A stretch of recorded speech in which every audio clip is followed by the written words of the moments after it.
Are you there, Ty? I'm here. Can you hear me?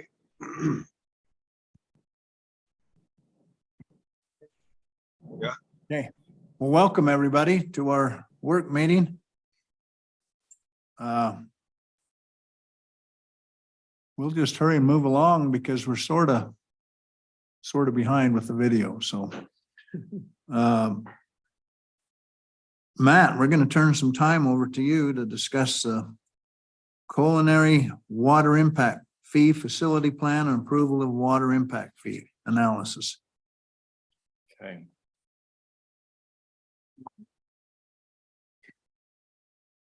Before the city can charge development an impact fee, a study has to be performed. And so we have, a study. We got together and with city staff and completed a study and identified projects that were needed for new development to come into the city. Once those projects are identified, then we turn them over to a financial consultant and they develop what's called an impact fee analysis. So it's a several step process. We didn't do the impact fee analysis, but I can talk about it and kind of explain what's in there. This right here, here's a handout. Wait, where's my handout? I have a handout that just shows the projects that we identified. Thought I had more copies. Can you make more copies of that, Denise, while I start talking? Maybe they're in my bag. I saw that and thought I had them all, but I must have grabbed the one off the top. Okay, so basically all we do is we look at the whole city and we look at all the undeveloped ground and identify based on the land use in the general plan, what the impact will be on our water system for those undeveloped areas.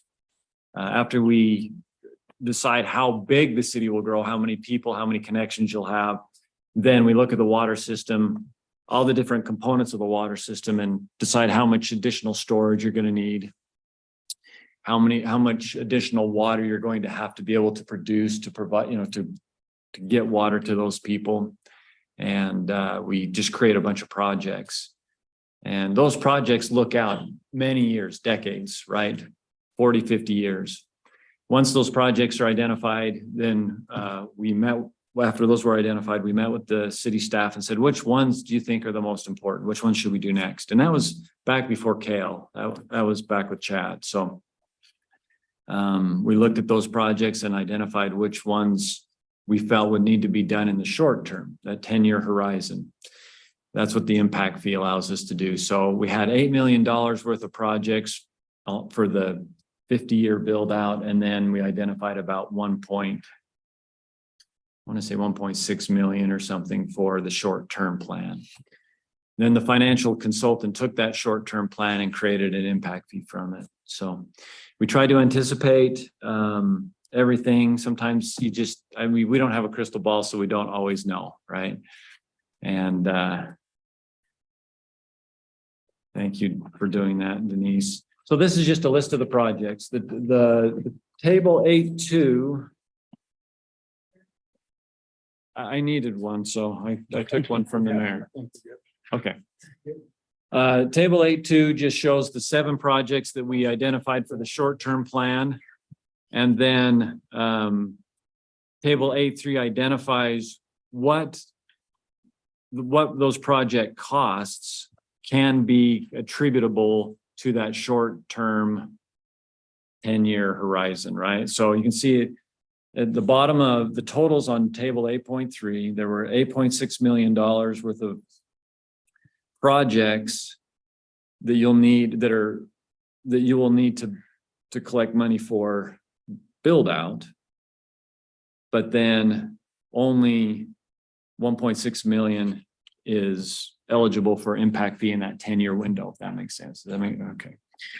It's hard to explain, but so then they took the 1.6 million, divided it up over the number of new connections that you're expecting to see. Again, we're just we're just using growth projections from the past to look into the future. And then they came up with an impact fee schedule for each water connection size. So they start with the smallest water connection size is a 3/4 inch and it goes clear up to 6 or 8 inch. And I think the 3/4 inch was about $4,000. And it went up to $60 or $70,000. Yeah. Yeah, for a larger, connection. So, and the schedule changes. You'll see there's like a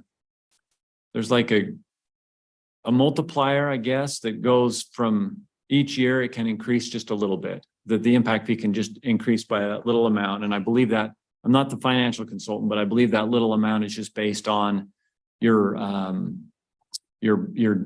bond and other debt obligations, right? So as those get paid off, then that changes each year, if that makes sense.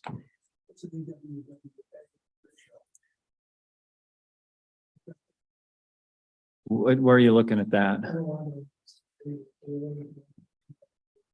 Oh, so, okay, AWWA is the American Water Works Association, and they just have a table, I think, that says this is to go from a 3/4 to a 1 inch to an 1.25 to an 1.5 inches. Their capacity increases for each of those connection sizes, and they just use that table as the multiplier for the impact fee for each size, yeah. So. So I'm looking at this, and I see where that increases a little bit, as well. 5 years, 6 years, 5 years. Is that automatic, or you have to go on, would you have to have a ordinance that would increase that? I'm looking at the table, it's increasing that impact. But by an increment, right? A small increment. Yes. Yeah, you can do an impact fee with a small increment increase. You can approve it that way. You have to go to the by ordinance every year. No, you could actually do it today and just increase it. So And then it would automatically increase it. The life of this impact. Yeah, yes. So, and I think it's along the same line of your thought there, Tony. The Schedule B of the ordinance, the impact fee schedule lists fees from 2023 to 28, but yet the study lists, I think that's the incremental amount from 23 to 28. Why wouldn't we include all of those other years, which would then give us the ability to collect those incremental amounts? Why would we just stop at the 2023? So. Yeah, just adopt it. Pardon? I think I do something.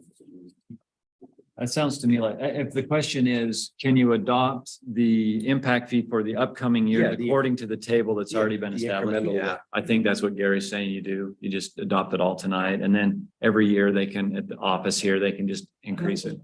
Yeah, I apologize, I'm not caught up with you. okay. I get caught up here. Rather than having to do something every year. Mhm. Well, and it's like you say, it's incremental, so it's not significant, but why give it up? I mean, it may be probably less than $10,000, but nonetheless. For the next 5 years, it's only, what, not even $200. Well, from year to year, I'm going to suggest it's a few thousand, Yeah, probably between 5 and 10. depending on how many connections come in, right? Because you multiply that Okay. by I'm the, on the draft, I'm on slide 25. Is that up here? Is it table 15, the maximum impact fees, and Yes. it's 2023 to 28, and so Yes, instead of exhibit B, we would just switch that table in as exhibit B, we've got what he's right there. Exhibit B would then be table 4 of the culinary water impact fee analysis. Which shows an incremental increase every year, right? Zions, that is the correct table. This one, yes. That has all the adjustments Yeah, already. yeah. in I it. mean, why not just Yeah. adopt this rather than this, which is proposed tonight? See, I just Yeah, it's did on it page with 25. this for that, For this Exhibit year. B. Yeah. but if he wants to do, is this the table he's asking to be in 20s? Just so I have it right in there. Compare that with this. It would be, this is it right here. I think that's the same. Yeah, that's, Since you're looking at it. Yes, we would adopt this rather than just the single year. I don't think this one's had all the adjustments made to it. This one does. The first this page 4 and the very last page of the of the report report has it. has the Okay. update, the, So it's table 4 of, okay. Right, I just want to make sure I get the right table if you're gonna Changes. adopt the table instead of just for 2023. that's the right one. I'm not sure if that one is or not. I don't think this does. Oh, yes, it does. Does it No, match? doesn't. No, it doesn't. I don't know if that one's had all of the deductions taken out of it. Yeah, it doesn't. Yeah, see, that, I just put 2023 Yeah, I in think one there. of them eliminated a year on it too. Oh, yeah. And you, So what would, Dave, you make that motion? there, Yeah, so what this shows is an adjustment every single year. Correct. Through 2028. Yeah. Here's what we started, I mean, here's what's on the agenda for tonight would be just the, 2023. I just put 2023. 23, and so I guess what Tony's saying is why not include all of these rather than just the, you notice that is the First year. 2023. So I'll just put that table in as the exhibit B. So over a 5-year period. Yeah, I'm just, Yeah, that would be can we reasonable. do that? Okay, so it's table 4. It doesn't increase that much. It's just No, kind of incremental. it's Like you say, it's solar or something like I'm just, that. As long as you can demonstrate what the. I'm just asking the question. I'm not. Yeah, it's incremental, but nonetheless, it's dollars you'd be leaving.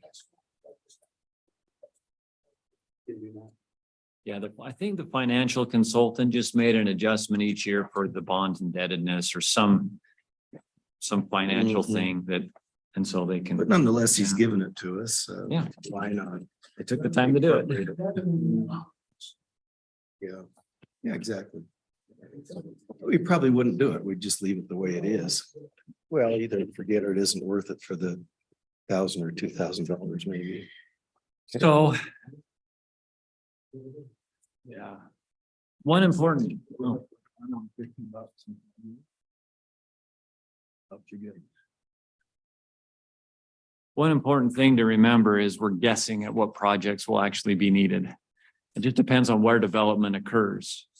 And things can get shuffled, right? We projected out from now to 2030 what projects we'll be doing, and they could change entirely. So it's really an educated guess. Some people would call it swag, right? Just not a whole lot of science to it, but we've just gone through and identified the needed projects and when we thought they might happen. And then we just put our best foot forward and they change. They will likely change.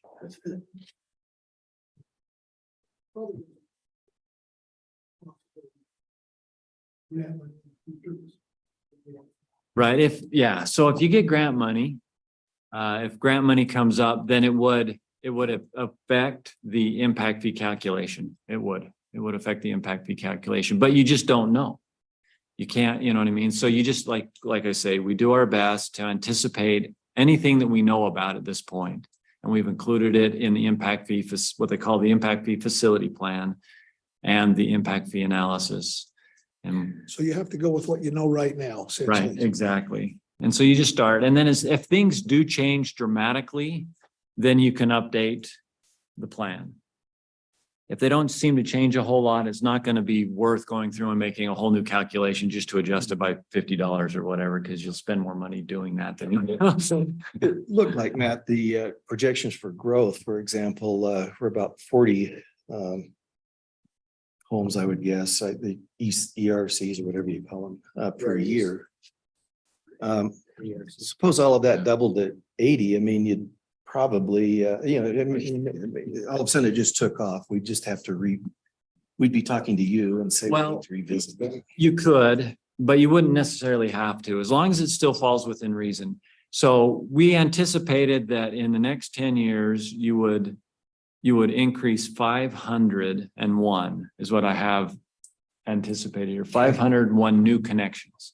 Yeah, Now, some connections, if you got a big, let's say a nursery came in and they needed water or whatever or some type of processing facility and they needed a lot of water. I mean, that might count as 20, 30 on its own, right? A typical connection. So So it could grow, you never know. It could grow really strange, could grow faster or slower, but we've anticipated 501 in the next 10 years.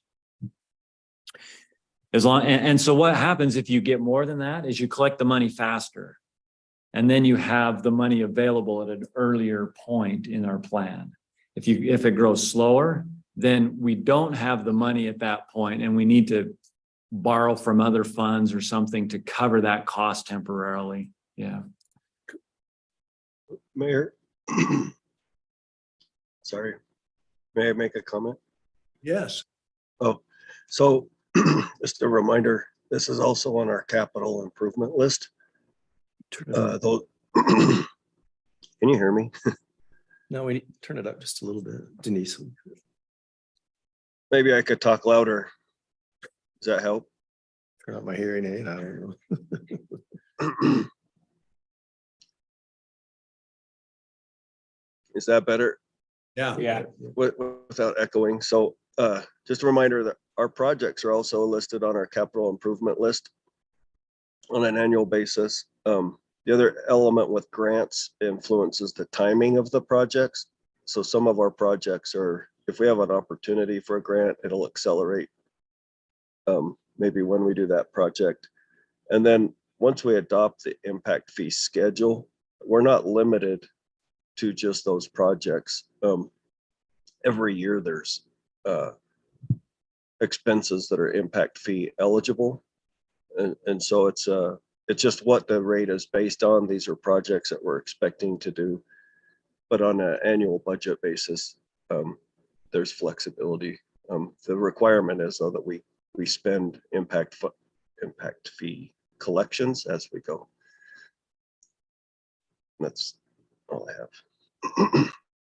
The key is you can exchange projects. For example, if one project drops off the list because of a developer puts that project in, or because a grant comes through or something of that nature, you can actually substitute projects in as long as they fit within the category of being for new development, attributable to new development, and not just for existing deficiencies, which I think our capital facilities probably include existing deficiencies. So those are stripped out in the analysis because those are things that ought to be paid for everyone with the water fees as they occur. I noticed they also have capacity in here. They included capacity in here. So. Yeah, Gary brings up a good point. These are not the only water projects you'll be doing. You have other projects that are needed for other purposes, but these are the ones that are needed for growth.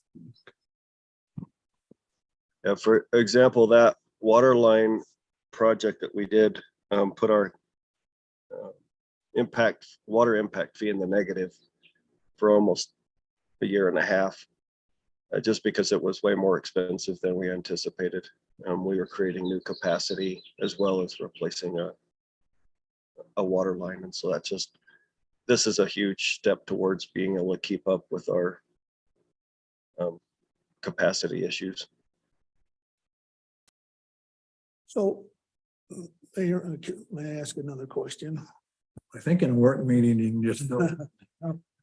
So as I looked through here and I can't find it now because there's an awful lot in here. It said something to the effect that in 2060, when Jeff and I are both 60 years old, you know, that they're going to be, you know, we wouldn't have the water for the projected growth. We'd be way short. So I guess my question is, and I apologize now, I'm on 4.4. It's the water source projects. I apologize for, I'm just looking at it on digitally.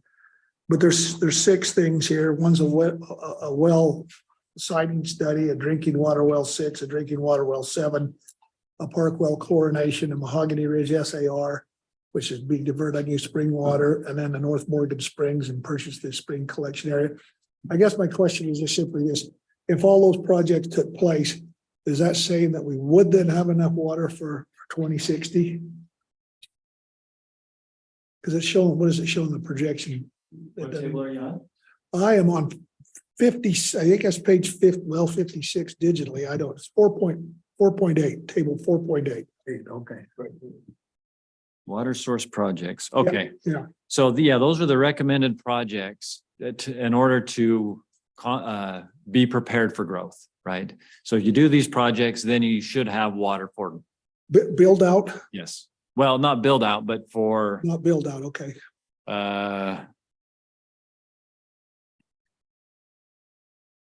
Let's see, hold on, let me read through them.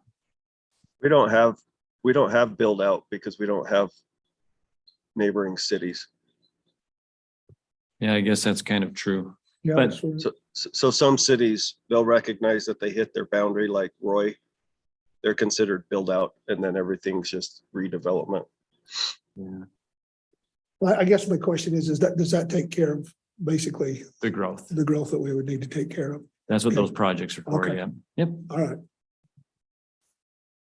Maybe before moving on from onto the growth,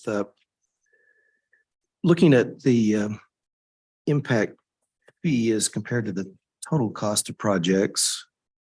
That just seems like a small amount to me. It's 19% of the total. So that means 80% of those amounts are being paid by the existing residents. We need a North Morgan tank at $5 million and the impact fees are only providing 760. How do you come up with those numbers? I mean, how do we decide what that, is it a percentage? Is it, what do It's- we look at? So it's all based on what I'm calling them ERUs, which are equivalent residential unit considered. So it's all based on that 500 connections that we expect to see in the next 10 years. Okay. And so the North Morgan tank at 5 million would provide more capacity than 500 connections. Mhm. And so I can only take the percentage of that tank that will be served by the 500. So that'd be cost. Basically 500 Of the 3,000. 3,300. Yeah. But the nice thing about it is that when we do, as long as we keep our impact fees up to date Mhm. and we continually go back and review them like this, then we can actually add the additional dollars that the city has put out, either through bonding or through general fund, to the impact fee in the future, the next, in the next analysis. And so we can collect a lot of that back over the years. Correct. Yep, that is right. So the next iteration, would include a new horizon and it would include it would continue to chip away at that $5 million, right? For that project. Okay. We just can't collect it all right now because it's going to serve more than just what's needed immediately, right? In that short window. And that's what it's just written into the impact fee law that way. It's a law. And so we have to only look at that portion that can be constructed in the short term. That's all part of the engineering, even though the $5 million, maybe only 30% of that's going to be used. The tank is going to be used when you build it. Right. So that means that current residents are paying for unused capacity, where maybe, well, I guess everybody would be too, though, if you use it. Well, Based on yeah. the ratio. Right. And that's what this table 8.3 does, is it looks at the unused capacity that's for future growth. And so we recover some of, for example, Landmark Tank is a good example.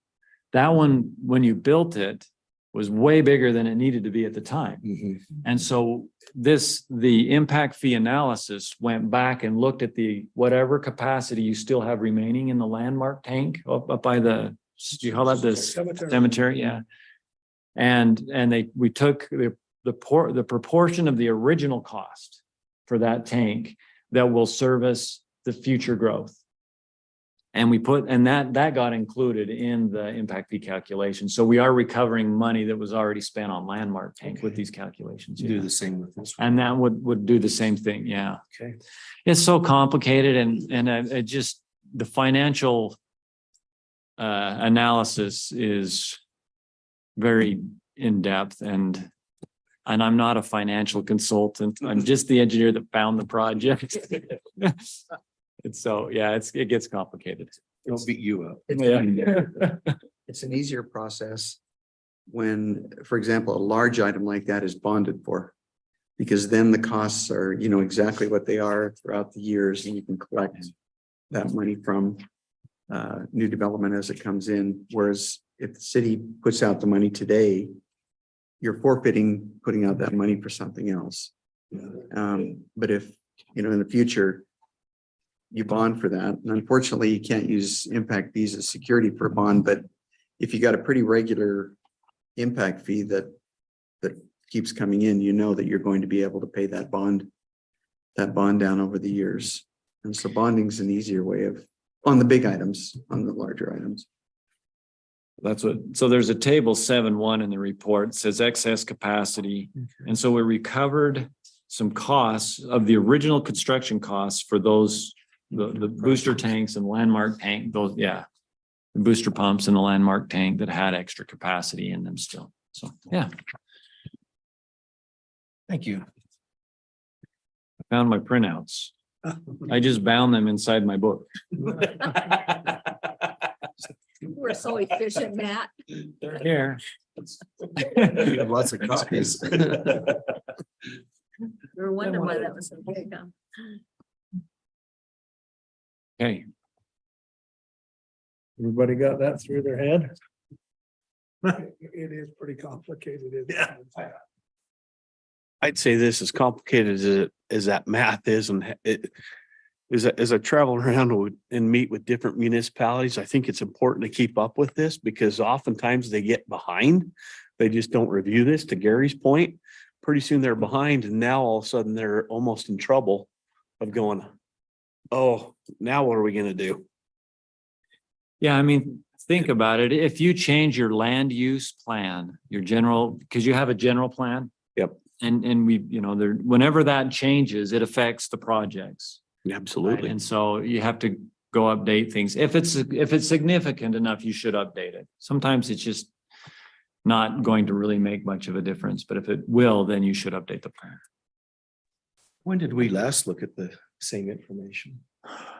I think our last one was like 2012 or something. It's been, Oh yeah, my Almost 10 years. yeah. 10 years old. Yeah, it's worth revisiting again. We have left money on the table by not looking at. something Probably. Maybe 5 years ago. I'm sure. Absolutely. Yeah, probably. Well, The other part of that is our water rates. Yeah, If, Yeah.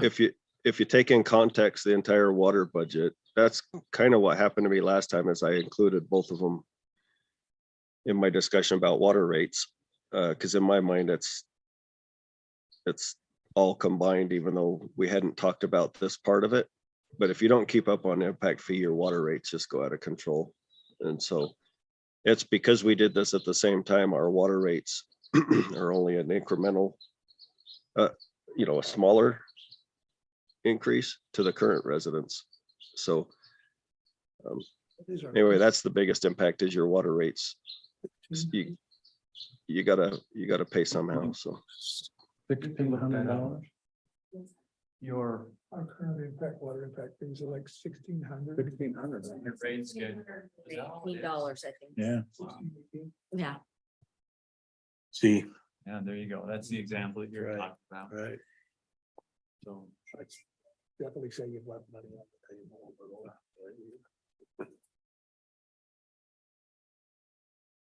Any more questions or discussion on? well, we can keep going, but then we'll never get through everything we gotta do.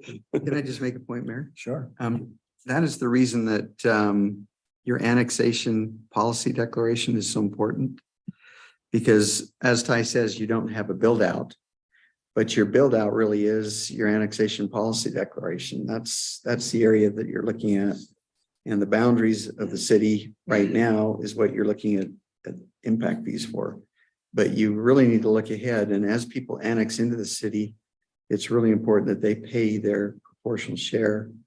I've always said that's your strongest point, is when people are trying to annex into the city. At being able to collect things, that you need.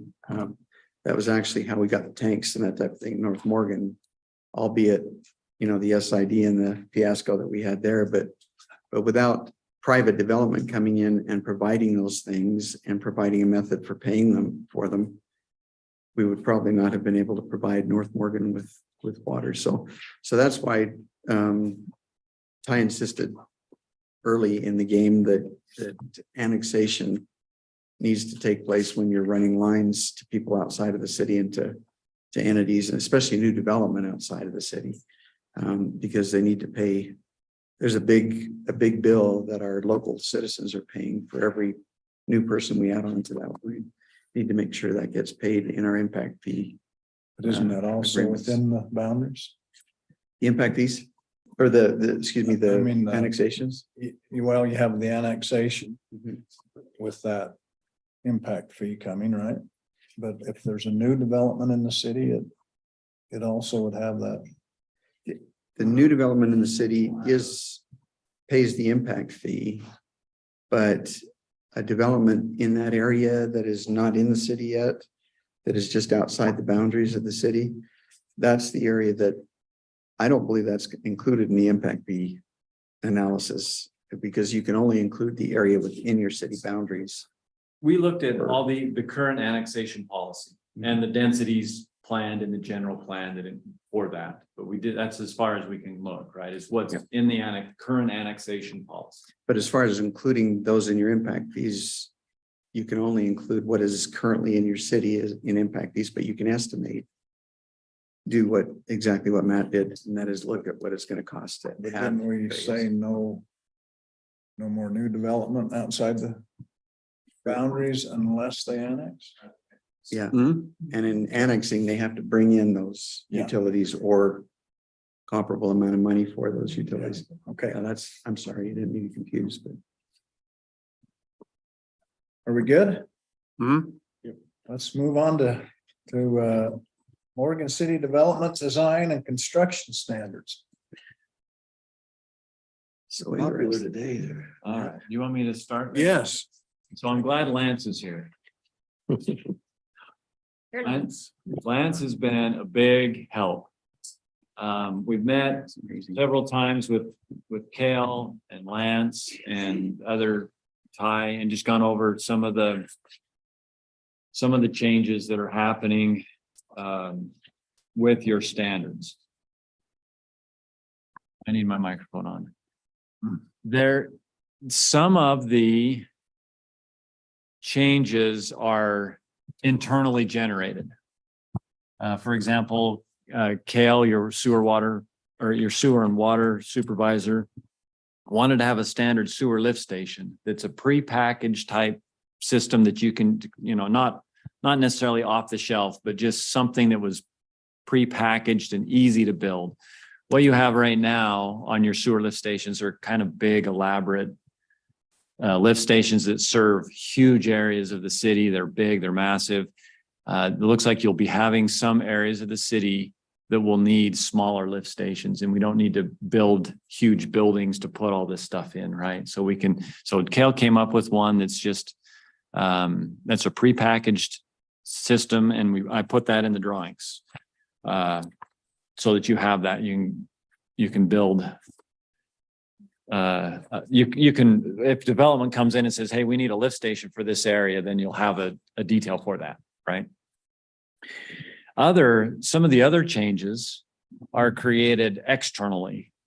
For example, the state legislature passed a law this year. Gary, you can help me with this if I speak out of turn.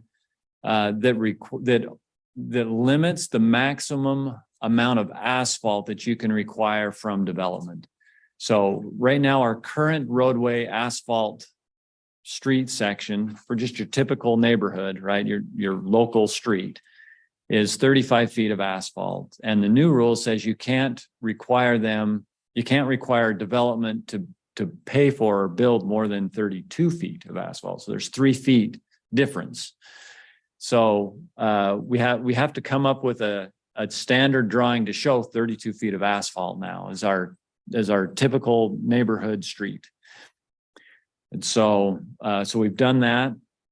We've made that change. We still can use the 35-foot roadway section if there is a reason for it. And those reasons are in the law, actually.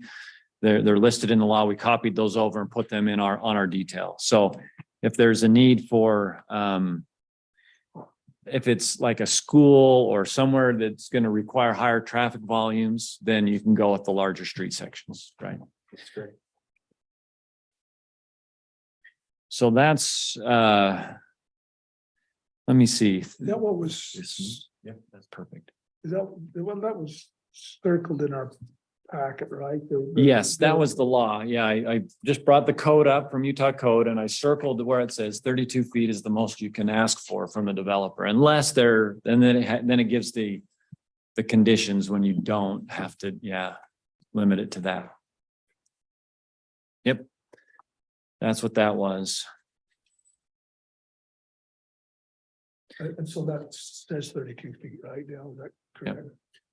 Yep, that's, So tonight, we're going to be looking at a resolution adopting the Morgan City Development Design and Construction Standards.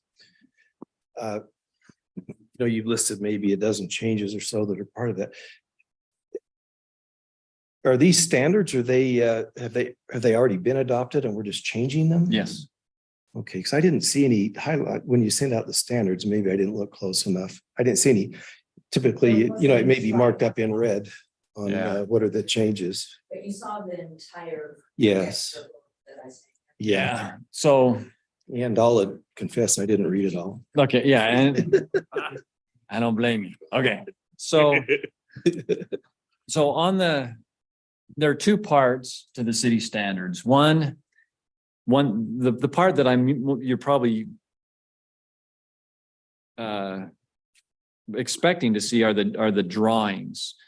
And that's that show the street sections, where the sidewalk goes, where the curb goes and everything. There's another part which are the specifications, and it just explains how construction should proceed. So when a roadway is built, how is it done? When a water line is installed, how is it done, right? The kind of the how-to manual. So it's two parts. It's the specifications and the drawings. And that's what you'll be adopting, is both parts of that. It just all comes in one book. So the document that you sent, Denise, does that have the corrected information in it? Yes. Okay. These things that we're talking about tonight has made all of those changes. I'd have one other question on that. Lance, I'm glad you're here. And maybe Ty, you could respond to this. Would the department heads have looked at that document? Or is there enough changes to even warrant everybody reviewing it and signing off, so to speak, on it? Yeah, everybody's taken their own crack at their department.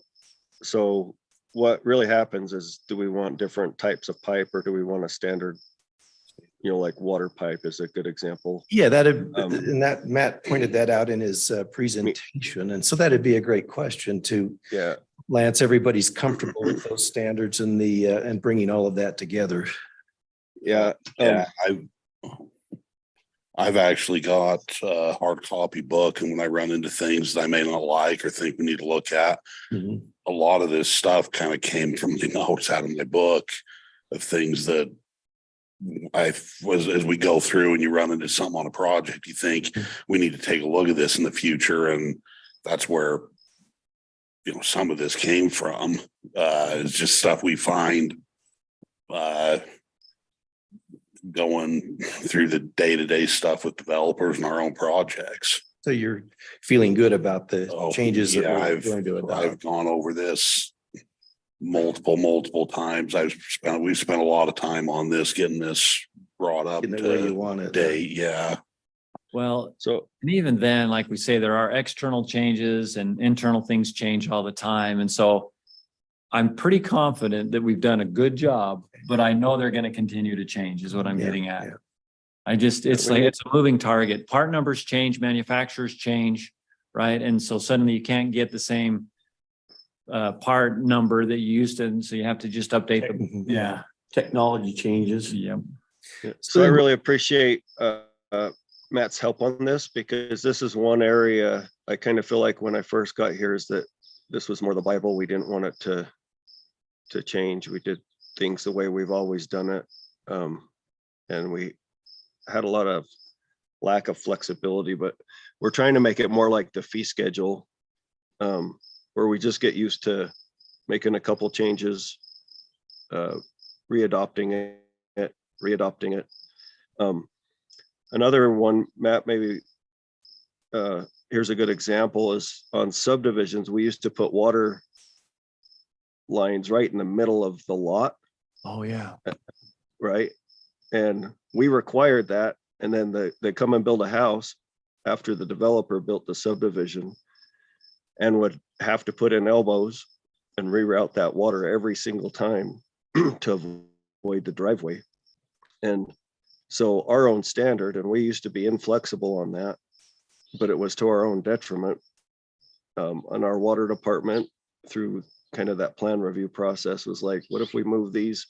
And it took a little while to find the exact spot, you know, because you bump into other utilities, but now our water drops are on opposite side of a shared lot line, and then the next one skips, and then the next lot line, there's 2 water meters, so they're kind of clustered together. But it's that type of communication now that I feel like is getting into our standards instead of just dealing with, you know, this is the way we've always done business. So Ty, are you on pretty happy with vacation in it. your backyard? Yeah, Yeah. I'm getting a lot done being sick. Yeah. Sound terrible. How's that? Well, thank you. You look okay. Don't take your hat off. Question. Well, you're right, we send out a bid on, so it always says we use Morgan standards, not nothing to do with APWA. We do both. So your city standards, what we've really done is adopted the American Public Works Association standards, Right. except for, because that covers every little thing that, you know, just, it covers a lot. And then where we feel like we want to do something more unique for the city, we've adopted these standards.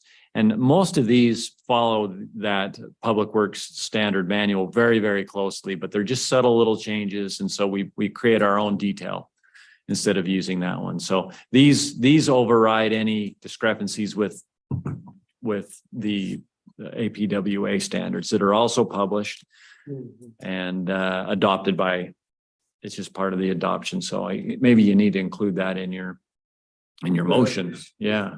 So if somebody was to give a bid on a project, would it give them reference to, this is the standard? Yes. Not this standard? Yes, it's exactly. So when we create project documents for street projects, water, whatever it is, sewer, there is a section in there that says, these are the standards that apply. And we always reference APWA. And then also the Morgan City standard drawings and specifications. And so they're both in there on every project. Yeah. And sometimes there's a unique detail that neither one cover, right? And we just create a project specific detail for that and put it in the book. Yeah. What did we need to amend on the resolution? I would say that when you adopt this, that you adopt the current APWA standards and the Morgan City standards, specifications and drawings as proposed. Standard specs See, and he's got this. Yeah. drawings. Dave. I have to do it left-handed though. So Just make sure you read your writing. There's a problem. okay. So I kind of have a question for Lance. So like the few little water breaks that I've seen and the pipes just laying on boulders and they haven't done the standard now when they're laying that pipe, the backfill, everything would be, Backfill, bedding, all that stuff. that would be inspected and then passed on, Yes. right? Okay. Well, that's a wise thing. Yeah, just like in the written part of this, we have someone digging across Circle Drive to run a new sewer lateral to a home. We require a non-native structural backfill because in the roadway, because we found that our cobblestone river rock on a big project, you can get that to compact, but they don't get it to compact in a trench across the road. So to ensure the road and ensure that in 3 years, we don't have a settling problem, it's written out that we require, the non-native backfill plus the bedding and just to, ensure in the future that we don't have problems after they're long gone. Yeah. Because they would be required in a year's time, but then if it's 2 Yeah. years, it's on us. Mhm. Yeah. Yeah, all that stuff is back then, there just wasn't a standard that to bed a pipe, you just threw it in the ground and Yeah. threw the dirt back on and went for it. So is there any way that you can extend that developer's warranty to 3 years or Many have tried. Be nice, wouldn't it? not working? They limited that, 5-6 years ago to 1 year. Okay. So Sorry. Eric mentioned that technology changes, some things are different. When they were running fiber through the city and potholing, right? We didn't have a detail for that patch. We've added that, for example, now so that when they know how to patch it now. Yeah, Utopia came to us and says, what do you want for our pothole repair? And like, I don't know, what do you guys do? We've never had this before. So they explained to us what they did and they had a lot of success with it. And essentially adopted what they were already doing. One of my favorite little things, and it seems kind of dumb, but we ran this on Mahogany Ridge 4 and 5. We added a minimum depth for concrete structures in the road because we found when they were grading their roads out, the sewer manholes and the storm drain catch basins were sticking into the asphalt in some cases. So we've added a minimum depth that all that stuff has to be. So as we build on the hills, we make sure that we don't have a bump in the road because they had to pave over the corner of a sewer manhole. So just kind of, some of it's kind of dumb stuff like that, but you need to make sure you're covered. So when someone asks us, well, what do you require for this? That we're trying to cover all our bases, that I have an answer that's adopted through this body. This is what we do. Can I speak? Okay, are there specific things you wanted the city council to consider? Like I think it'd be good if they looked at the street section details, some of that stuff where we're, do you want to bring those up quickly, Denise? kind of like we've talked about for that rural residential or agricultural thing, like a future Meadow Creek Way, Go to Morgan City where is it? The top one, very top one. Yep. Okay, so now, and just go to the the next page right there. Okay, so this is what this, you don't need to really don't read it, but just know that there's a standard street section, right? And the curb, there's a park strip, and there's curb and gutter and driveways on both sides of the road, right? So we had to create a new one for the narrower road, the 32-foot roadway, right? So go to the next slide. Oh, no, I'm sorry, that was it. Go back up.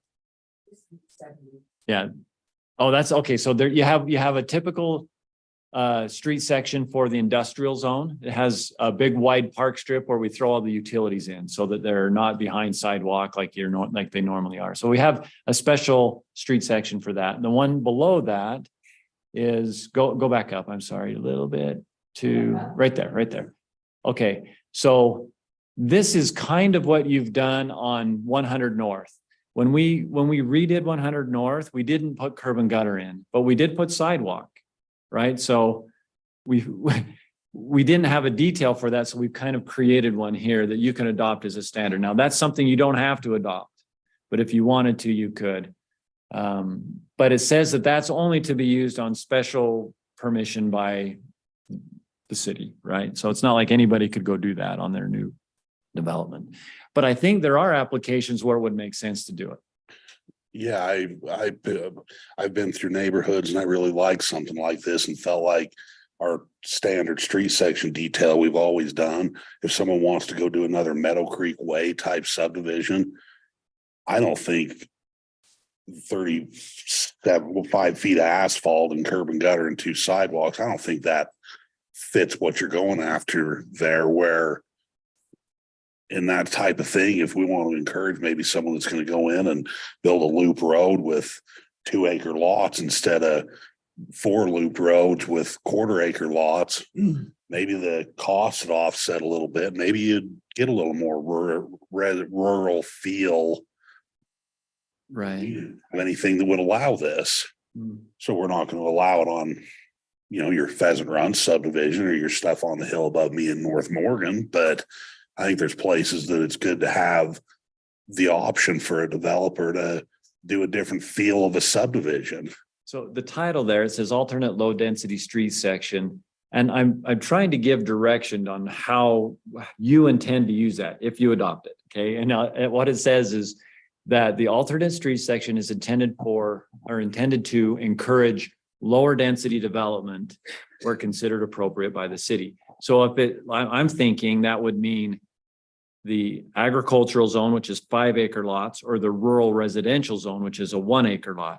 So if a developer wants to do a lower density development, then it'll be a little more cost effective because they don't have to put in as much infrastructure, if that makes sense, for the street.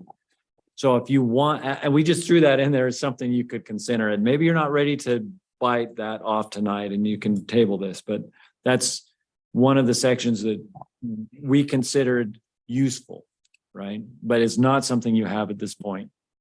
So that's in the document right now. Correct. And that was something that you were happy with. Yeah, I felt for a long time like I thought we needed Okay. some different. I mean, we've even considered one where it's different, where with all the water wise stuff. Do park strips really make sense like they used to? Do we do Yeah. curb and I'm the one, I guess I'm glutton for punishment because I'm the one that's got to plow the roads, but instead of plowing the road right to the curb, we're going to hang back a little bit and we're going to Store it on the street. store to the street and we're going to leave the sidewalk that's now, but we're also asking for a 6-foot, a wider sidewalk in that. And the reason for that is safety. We don't, Safety. yeah, we feel like if you got a narrow sidewalk and people are walking right up against traffic, we want them to be able to step around each other without stepping out into traffic or behind, you know what I mean? Stepping off the sidewalk. So Lance, is there anything that is in is there anything that's not in the proposal that you'd like to see? Or is it ready to adopt? I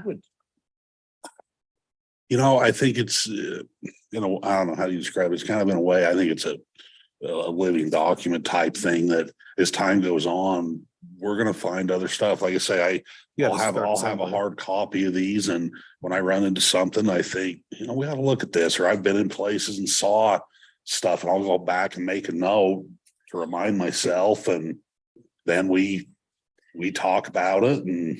yeah, go ahead. I was just gonna say, Dave, I think this is almost it's like the consolidated fee schedule. We'll probably be updating this.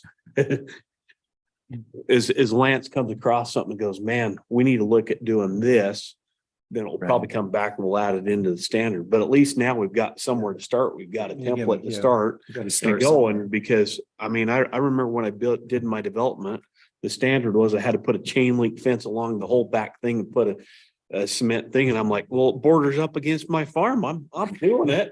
How come I got to put a chain link fence in? Protect when yourself from your. protect myself from myself. And so that was, at the time, I was just like, this is crazy. So that's what I was thinking, Eric, is that you can't adopt a perfect No. everything fitting. You have to adopt the changes that have been made, and then you're gonna have something come up that we need to gather again and change something. And so my point is, we may end up coming back and talking about maybe a fence standard so that we're not protecting ourselves from ourselves. That's the one Like I I need had to to. protect myself. But anyway, I'm just saying, You're your worst enemy. that's the way So anyway. Of course, but the it's caution 7, so.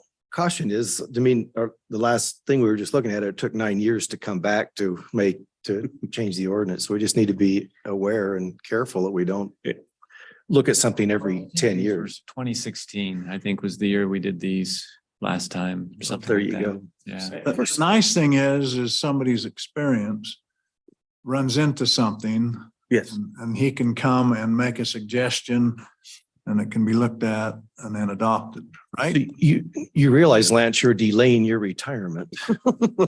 You know, sometimes we get working on these things and Show without a park strip in it, just a sidewalk. So go to the first one, go back to the first, the slide right there. Sorry.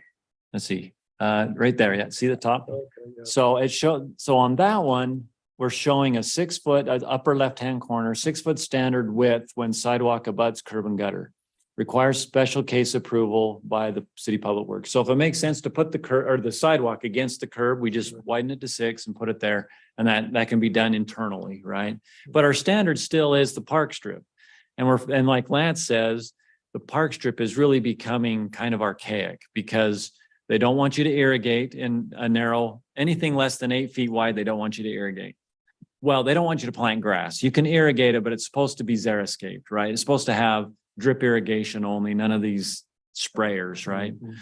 So, The damage in trees too. yes, I look at that and think too, and I actually would probably, if you got a development come in, to try and do a minimum where we don't want your trees even within 5 feet of that sidewalk. yeah. We have areas of town that we've never swept the gutters because you can't get underneath the trees and you so much. We're getting a sidewalk scan done. It's gonna be a fortune to fix the tree damage alone. We do like things rather consistent. Mhm.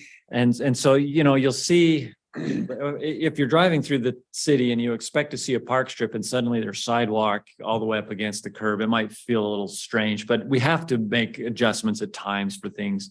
When you move the sidewalk, then you have to put the water meters, the fire hydrants, the street lights somewhere else because there's no park strip to put them in, right? So Well, part of the reason for a standard is to keep things looking uniform, but I think you're going to have to just adapt with each development, right? yeah, and some of it, one way I guess I look at is picture you go through 525 from Young Street that'll eventually tie into 400 West. That road's a wider right of way. It needs the curb gutter sidewalks. Some of this stuff is more what's going to branch off of that into its own little neighborhood. You know, we're probably not going to do the residential street section detail that's narrower with no curb and gutter for something that's going to tie through and be a major thoroughfare between two subdivisions. That's going to loop through maybe I picture and then back to your main road. So I think these are maybe more your main roads are going to look the same, but these are going to be back in your neighborhoods where different housing types and which we're looking at and different things like that. Some of this may make more sense and work better. Yeah. I have one more. Do I have time to just go through one more Well, thing? we started 5 minutes late, so. Okay. So you do. And then, okay, here's how we'll do it. Make your comment. We'll adjourn.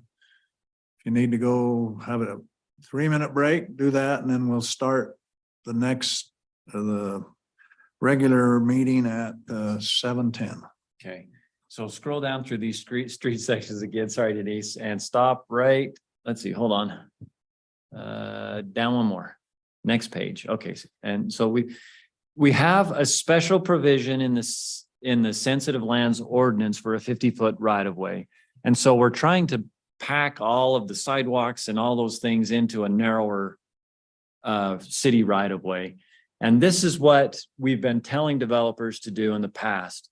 Most of the time, we've just asked them to leave the street curb and gutter back to back the same, and we eliminate the sidewalk on one side of the road and just put sidewalk on the other. Does that make sense? That's what we've told them to do in the past. And that was just based on, I guess, some feedback that we got from different developments up on the hill, because they're allowed to do a 50-foot right of way in a sensitive lands district.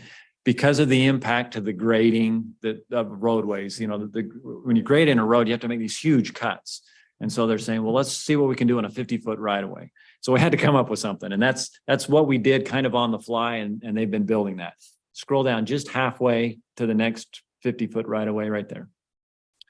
There are some areas where we would like sidewalk on both sides of the road. And so what this does is this one is basically the 32-foot street pavement section that the state's saying we need to be able to apply. So we can use this narrower street section in a 50-foot right of way if we have to. So now we have a standard that will cover that situation that's been created by Utah code. By the marriage of Utah code and the sensitive lands ordinance in the city, right? And it requires the sidewalks to be right up against the back of curb. And one thing I've learned recently, in order to allow something like this, I think we can ask for as part of this, as part of their HOA, that they basically manage and enforce their parking for the winter on-street parking. And if to make up for the narrower street, you can't have the cars on the road in the winter, which we constantly fight. And I think you can have the HOA manage their parking, and they can basically manage parking better than we can as a city. If something needs to be towed, they'll have a contract towing company. And so some of the things that we've always, we got to have the width for the cars. Well, is there other ways to manage that? Yeah. Thanks, Mayor. You bet. Thank you. Take a couple minutes and we'll come back. That's so. All of these changes that we're getting for the last several years. Clearly development driven, maybe to their benefit. You can see what's maybe be with the developer's favor. Is the pendulum going too far one way? Well, that Utah law was written with consultation from the state. So, no, they're pushing, they're pushing harder than. And that's where we said. You know when you're sleeping. Yep. No, it puts me to sleep. Doing good. Yes. Thanks.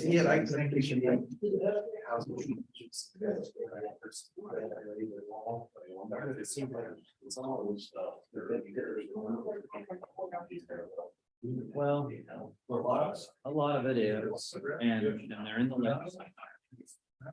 So a lot of this is just, yeah, how do we deal with this now? Because it hasn't been, no one's thought that from the. Good. Yeah. What, the way we wrote those street sections. How about you? is That we're gonna go up in there. That's up here.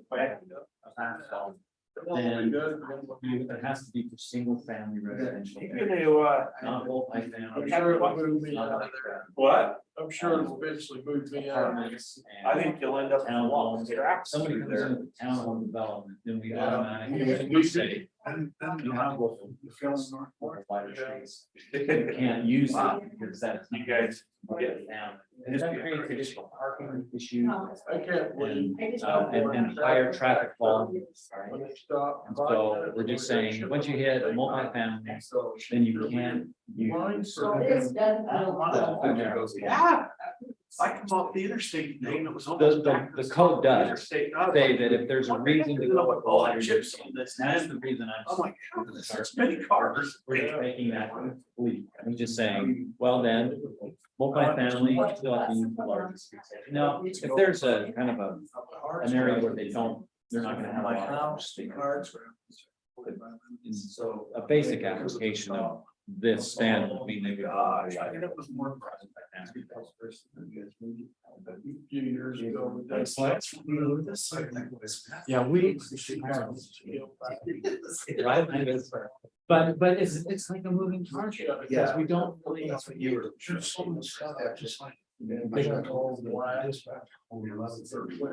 Secondary water.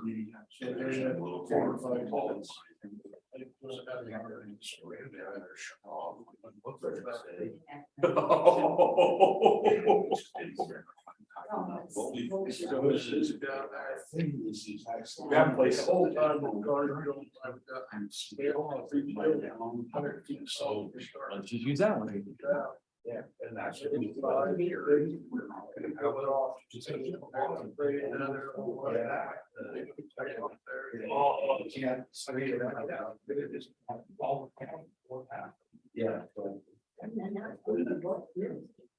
Good work. Good luck. I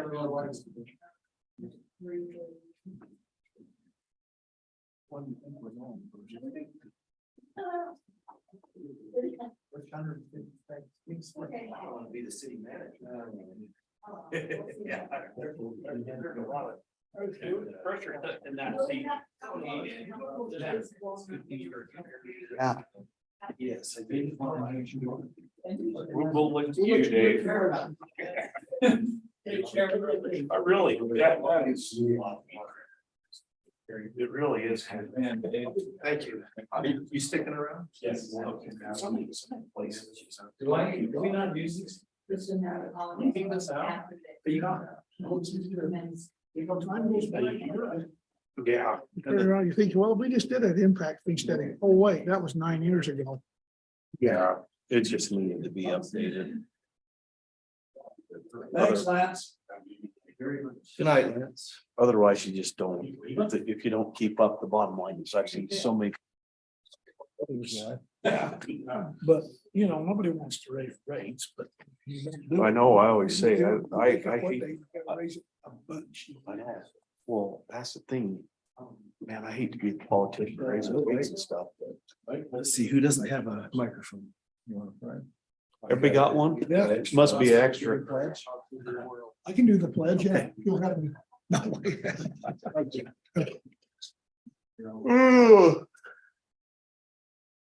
Okay, we'd like to welcome everybody tonight to our council meeting. Are we set? Yes. We're going? Still with us, Ty?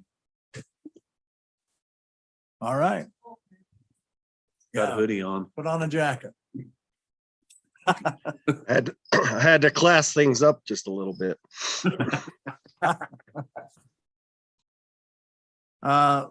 Morgan City Council meeting, June 27th already. Wow. 2023. I'd like to welcome everybody. Do we have any others than Ty on Zoom? Okay. I've asked Tony if he'd give the pledge, and then Jeff's gonna move us to heaven. Repeat. I pledge allegiance to the flag of the United States of America and to the republic for which it stands, one nation, under God, indivisible, with liberty and justice for all. Thank you.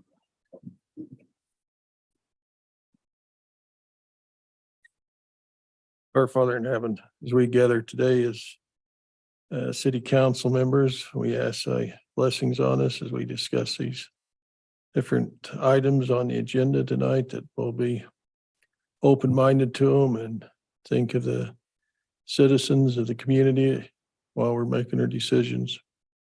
We're grateful for this opportunity we have. We're grateful for this beautiful Morgan Valley we have to live in, and please bless all those first responders and military men and women out in the world, and these things we say and ask for in the name of the Son, Jesus Christ. Amen. Thank you.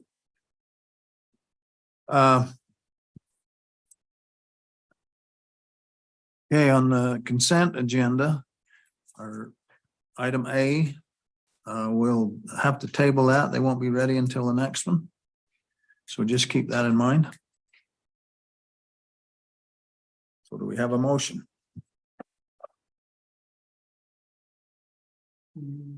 Approve the agenda without the. Mayor, I'll make a motion that we approve the agenda for tonight, excluding the work meeting minutes.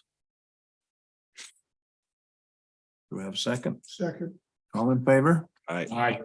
Any opposed? Did you also include the warrants? I didn't. Okay, Did I need to? Wasn't there warrants on the packet? Oh, well, then I'll do this. Then let's just fix this. Okay. Mayor, I'll make a motion that we approve the one set of warrants from June 9th through the 23rd, June 23rd. second.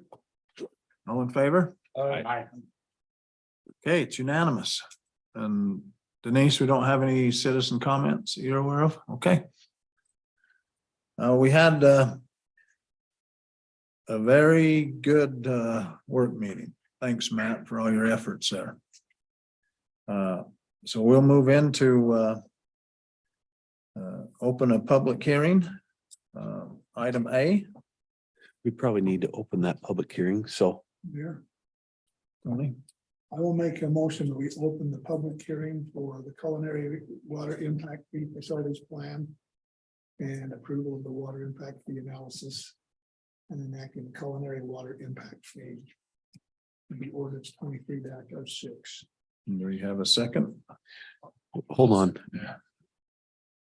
All in favor? Aye. Any opposed? Wait. You just did I just did the color with the water. the culinary water. Did we need to do the other two also? in that When we motion? close this one, I then will give them. I got you. I got what you're doing. I would have just opened it up for all three, Tony. Oh, I guess. I would have made it easy. Yeah, Gary won't let you. Gary should have let me do that. I know that's right because my But we've done it both ways, and so I didn't know. There you go, so I wrote it up in there. Okay, we'll keep it that way. okay, Fair enough. Probably easier that way. Okay. Well, particularly if you had public commenting. Yeah, there's a lot of public commenting tonight, so.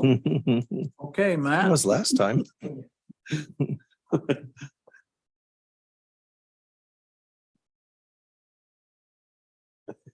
I need to be visible.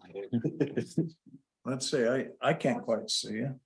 Gary, wouldn't we have to close the public Yeah. hearing before we start the discussion on the item to vote on it? I would, Well, you can leave the public hearing You open leave and it then, open then and do close we it at try the to- end and make the motion to approve it. If you Okay. want to, or to deny. but my thought was the same. Is Matt really a public hearing or is Matt going to present down on the active agenda? Well, let's do it that way. Sorry, Matt. It's just a point of order. So right now that we've opened this, the public hearing on item A, we would have a discussion, right? Here, If there was. if Yeah, there's, you- if there was any public discussion, So we close the public hearing and then start the discussion, Yeah. okay. So, and then vote on the item after the discussion. I guess I don't view Matt as being public. Well, he wouldn't be on it. So, Mayor? Yeah. you gonna make a I'll motion? make a motion to close the public hearing on the water impact fees. I'll second that. Okay, we have a motion to close the culinary water impact fees. And a second. And that would be a roll call. Jeffrey? We can just go all of us. Can we- I, Roll call, we would vote. Resolution. You're good to open. Okay, all in favor? Aye. Any opposed? Okay, Denise, that's unanimous. Mayor, Yes. I will make a motion that we'll go to a public hearing for the adoption of the schedule of compensation for elected statutory and appointed officers of Morgan City for the ordinance 23-07. Second. Okay, we have a motion to open. Item B, adoption of schedule compensation for elected statutory and appointed officers of Morgan City. Ordinance 23A. Do we have a second? Second. did. All in favor? Aye. Any opposed?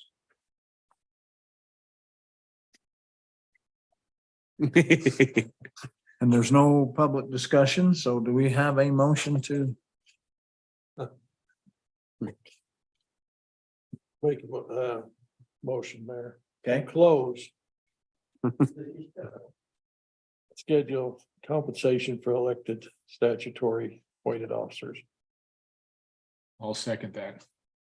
Okay, we have a motion and a second to, I'm gonna say, close ordinance 2307. Item B, adoption of schedule compensation. All in favor? Aye. Any opposed? Okay. Tony, Mayor. Whoops, just lost me. Okay.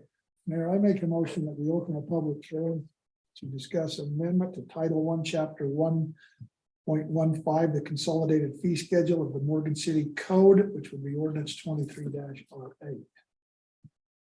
we have a second. I'll second it. Okay, we have a motion to open amendment to Title I, Chapter 1-15, consolidated fee schedule for Morgan City Code, ordinance 2308, and a second. All in favor? Aye. Any opposed? Once again, no public comment.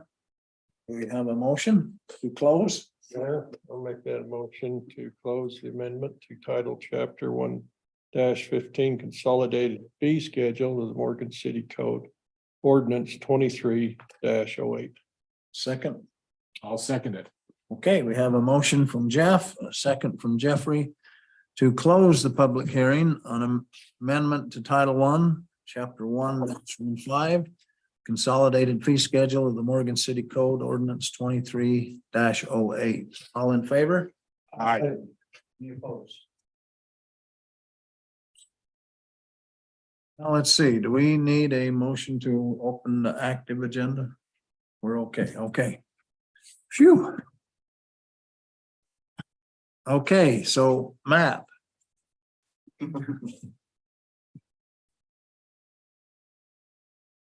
You'll never ever experience, as long as I'm here, Robert's rule done right.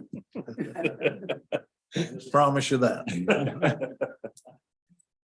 We're good. Okay, we'd like to discuss with you culinary water impact fee facilities plan and approval of the water impact fee analysis, enacting a culinary water impact fee, ordinance 2307.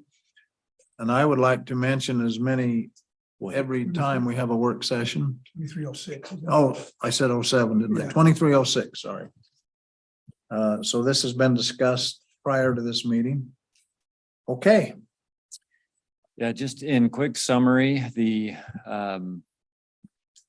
a capital facilities plan study has been completed by our office. And as part of that capital facilities plan, we conducted what's called an impact fee facility plan to go along with that. And the capital facilities plan looks at the long-term growth, and the impact fee facility plan just looks at the short-term growth. And the projects that are identified in the impact fee facilities plan are used to calculate an impact fee. And that impact fee analysis was performed by Zions Public Finance, Inc. And so what you're looking at then are the projects that we have identified as needed for growth in the water system, their costs, and then which of those projects will serve the short-term growth needs, which is basically a 10-year horizon. And then the impact fee analysis takes into account all of the financial obligations of the city and the costs of those projects, and creates what is called an impact fee. So the impact fee that was calculated, I think varied from about $4,000 for a 3/4 inch service up to $70,000 for a larger, I forget what the largest one was, about a 4-inch or something service. So.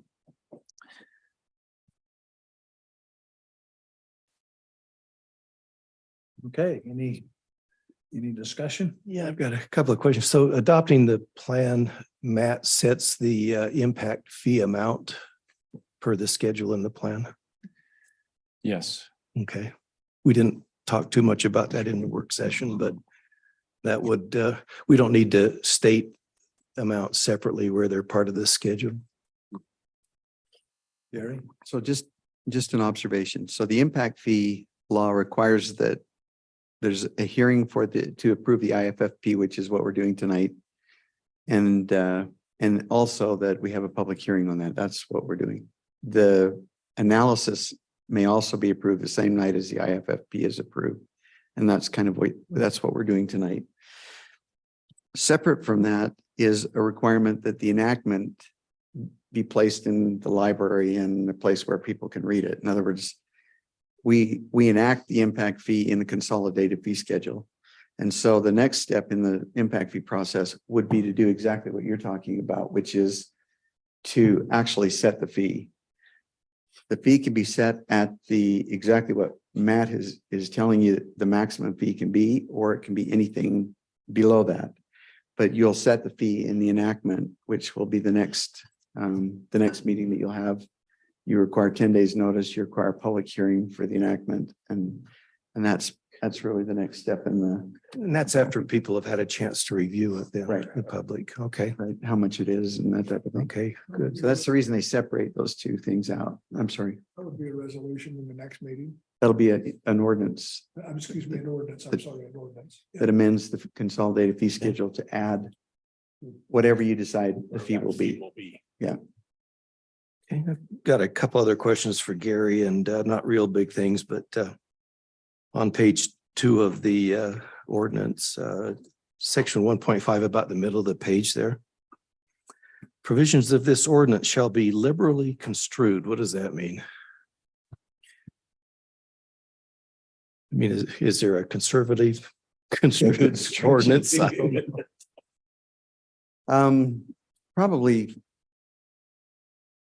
liberally construed means everything in not only the impact fees, but land use, development in those codes are construed in favor of the developer, believe it or not. And so liberally construed would mean that if there's an issue or question between the way the city's interpreting or the developer does, then the tie actually goes to the developer as long as it's a reasonable interpretation. That that's the way that the state code reads. So I think that's probably what was meant by that. But to be honest with you, David, I don't Yeah, remember let's see. why we put that in there, but I mean, it doesn't specifically state developer in the no. paragraph, but it says in establishing a program of impact fees in compliance with the Utah Impact Fees Act. So maybe that's what gives preference to the developer is the act. Yeah, that's 1136A. I was just Yeah. into that. So that's Okay. Good. For what it's worth. Thank you.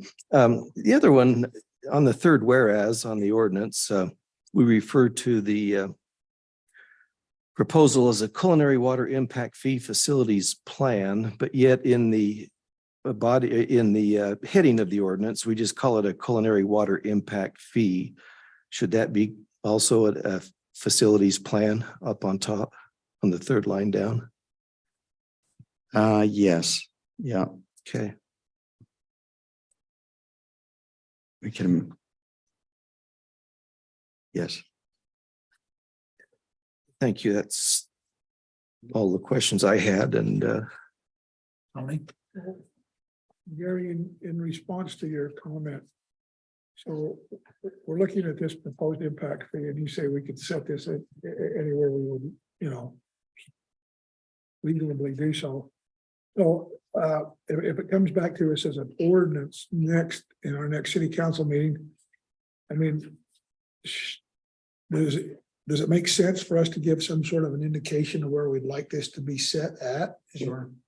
Like maybe I don't know, a head nod or whatever tonight. So the presumption is that it will be set at what the maximum you can set it at is. Yeah. If there are reasons that you want to back off of that and reduce it, you could, but you'd need to just let us know. Well, we can bring back some other options. Okay. So it'd be best to go to the maximum because you can always back off. But if you set it lower, then you'd have to do something to raise it, correct? That's correct. Adopt another That's ordinance. when it's finally enacted. If you enacted it lower, you would have to go through the impact fee analysis and everything again Yeah. to get it higher. Okay.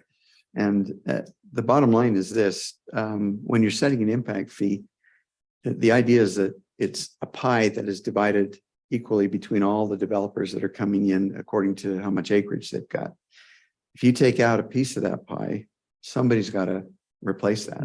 You still need And 100%, don't you? You still need Right. 100%. Yeah. And so the idea of taking out a piece would only be if you thought you were going to get a $5 million grant or you received a $5 million grant, and so you can lower that impact fee by half or something of that nature. But if you have to pay the whole thing, I don't know too many reasons why you wouldn't go for the whole amount. There are some cities that don't mind subsidizing it either if they want to encourage development. But it has to come from somewhere, right? Okay. Yeah. Tony. So Gary, could Mayor Gale, could he kind of take our temperature on it right now? Sure. Before we take that temperature, Ty, do you have anything you want to add? I would just say if you don't have any issues with the study and you're adopting the study, our assumptions that you're also good with the rate. So in the next or tonight, when we do the consolidated fee schedule, the changes that we've made have been based on the previous discussion on water rates, for example. And those have already been plugged in based on the study that was performed. So that, just like Gary said, I think the assumption is that unless there's something in the study that we're not comfortable with, or a project that you'd like to see eliminated, or, you know, something major, I think we're just anticipating this to follow that proposed table. Thank you. So this is just in jest, but can we get a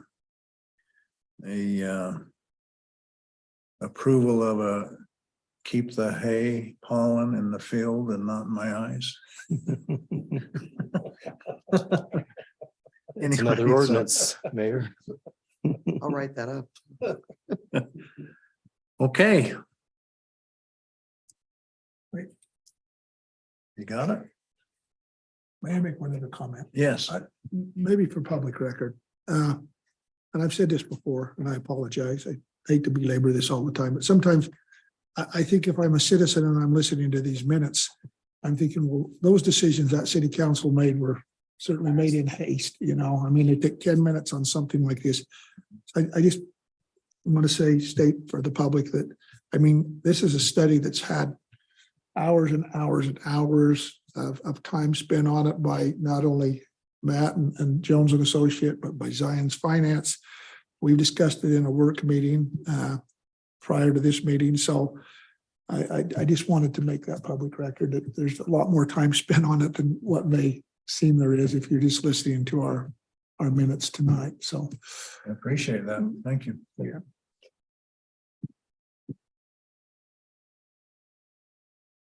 Is there any more discussion?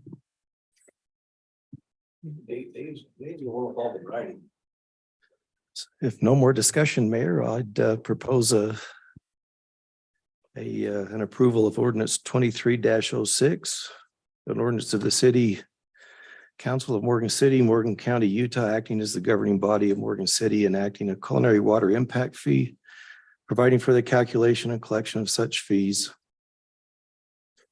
And we'll, but let me start over, Okay. because there is a change already, the one I mentioned. I propose approving ordinance 23-06, an ordinance of the city council of Morgan City, Morgan County, Utah, acting as the governing body of Morgan City, enacting a culinary water impact fee facilities plan, providing for the calculation and collection of such fees, providing for appeal, accounting and severability of the same and other related matters, providing for repealer, providing for severability, and providing for an effective date. And propose that the reference Schedule B or Exhibit B, the impact fee schedule, would come from the Table 4 of the maximum impact fees of 2023 to 2028 from the draft culinary water impact fee analysis of the Zion Public Finance Company of May of 2023. And I dare you to repeat that. I'll second that. Okay, Well said, Dave. yes, I'm gonna abbreviate it by saying we have a motion and a second to adopt the ordinance 2306 for the culinary water impact fee. This would be a roll call, correct? Yeah, Aye. Jeffrey? Oh, whoops, I got it around, next round. Tony? Aye. Eric? Aye. Dave? I, Okay, Denise, that's unanimous. Well, I actually just make a little comment. I like what I've learned tonight is that just because it's at the top, you have room to wiggle. I like that. A lot better than going through what we've just been through to go up a little. So now, if I understand that right, that goes till 2000 or 2028. That's a 5-year deal. It goes to. unless we look at it sooner. Okay. All right, item B, adoption of schedule of compensation for elected, statutory, and appointed officers of Morgan City, ordinance 2307. Ty, do you have anything on this? It's just a procedural thing for state code that pulls out our wages and makes it public record and discoverable in the ordinance code. So just one more place that it's easy to find and make sure the public's aware of what the elected officials and the appointed officers are compensated.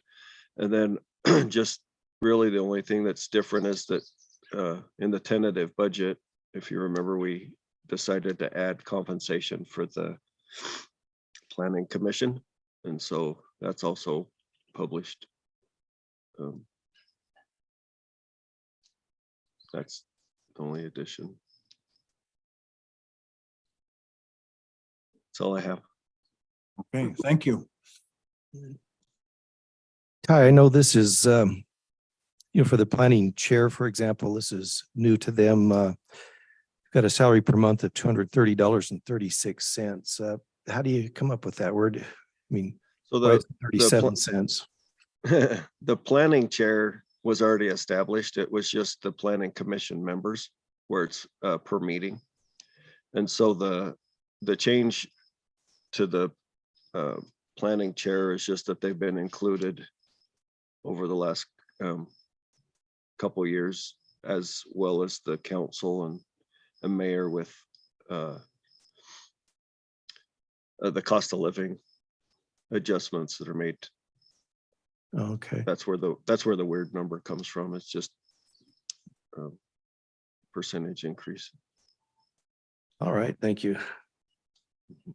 So for everybody's understanding, this would be those members of the planning commission would have a little bit of a gas money, so to speak. But Ty, that would be given on a yearly thing, correct? Yeah, just an annual basis. So we basically just keep attendance. They do spend a significant amount of time this year updating the general plan and putting the work into working with our planner.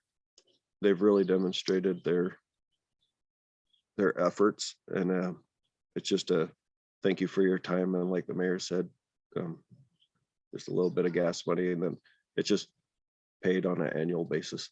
So we're not writing checks every month. Small checks. It's for paid everyone. monthly though, is that correct? No, it's just paid annually. It's just an annual stipend based on how many meetings they attended. Right, but the planning commission chair is paid monthly. Correct. Yep, sorry.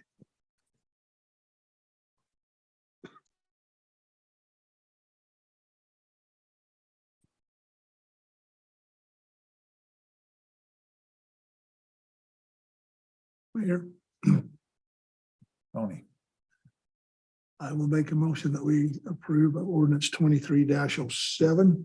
It's an ordinance adopting a compensation schedule for all elected statutory and appointed officers of Morgan City Corporation, providing for our repealer, providing for severability, and providing for an effective date. I'll second that, Mayor. okay. We have a motion from Tony to adopt the schedule of compensation for elected statutory and appointed officers of Morgan City, ordinance 2307. A second by Jeffrey. Jeffrey, Aye. Jeff, Aye. Tony, Aye. Eric, Aye. Dave. Aye. Okay, that was unanimous. Denise? Steve, suppose we consider item number D and then Matt could leave after that. Wouldn't have to continue with the rest. We go till midnight, by the way. We have gone to 11:59 before. I'll go ahead and entertain that change. So let's move into the item D. Adoption of Morgan City Development Design and Construction Standards, Resolution 2321. So Matt?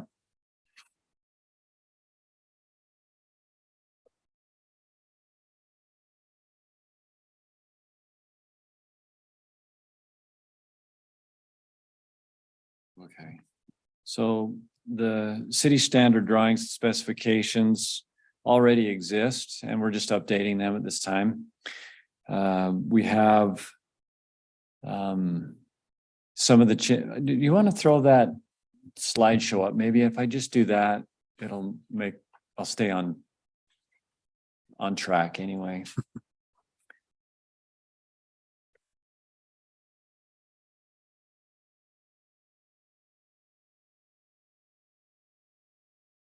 It would be, no, it's not that one, it's the wrong one. Yeah, slide presentation, okay. So the Public Works standard drawings and specifications cover all of the utilities that you provide, including transportation, power, drinking water, sewer collection, treatment and disposal, stormwater collection and disposal, and irrigation. Now, your power standards are adopted actually separately. We just reference them in our standards and say those are adopted by reference alone. You have a different set of standards, a different book for your power standards, but the others are covered by the Public Works standard drawings and specifications. Next slide. So the standards are important to establish continuity for development within the city, and also to allow the city to provide the look and feel that is important to you, right? How you want your sidewalks, streets, street lights to look, and what style of driveway approach people put in. The utility departments also want parts and materials that they trust and are familiar with. So they want some standard parts to have in their shop that they know will fit when they go out on the job site to make a repair, to fix something. And also, once adopted, it just ensures that construction is done well, right? Just make sure that things are done well. If you go to the next slide, you'll see what I mean. So here's a fire hydrant that got constructed in a sidewalk, and that's a stormwater collection box that is elevated, so the stormwater cannot get into it, right? And so your standards just show how to do things correctly, and when they're not done correctly, we say you didn't follow the standard, and we have something to make them follow, right? So yeah, the next slide. The standards are determined mostly by your utility departments. we have worked really closely with them to get what they desire into the drawings and specifications. So we've made a lot of changes on part numbers and the way things that are done. Some of the standards are set by outside influences such as the state code. We talked a little bit about that in the work session. Also, the Division of Drinking Water has standards that you have to follow. And so we follow all of those what they call administrative codes and state codes. And then, of course, health departments, the fire district, they all have things that they like to see in our standards, and we try to just react to what they need and put those in our standards as well. So we worked with Dave Rich and others, to get what they like, make sure they get the kind of fire hydrants that they like, out on the water system. Next slide. Thanks, Denise. I appreciate that. That right there is the state code that has the width of a roadway that you can require. So for a standard, the state code says now that for a standard local roadway, you can only have 32 feet of pavement. If you want to go larger than that, then you would have to have a reason. And those reasons are listed below in that. If they're higher density developments or gathering places like libraries and schools, you can go with a wider pavement section to accommodate the anticipated traffic. So we've incorporated that language into the standard specifications and drawings. Next slide. Here's just a quick summary of the proposed changes. We've got a maximum street width of 32 feet of street width, maximum 32 feet of asphalt on local roads. And that basically applies to single family residential development types. So if you have a higher density development, then we would go with a wider street section to account for the increased traffic and the on-street parking problems and those kinds of things that come up with higher density developments.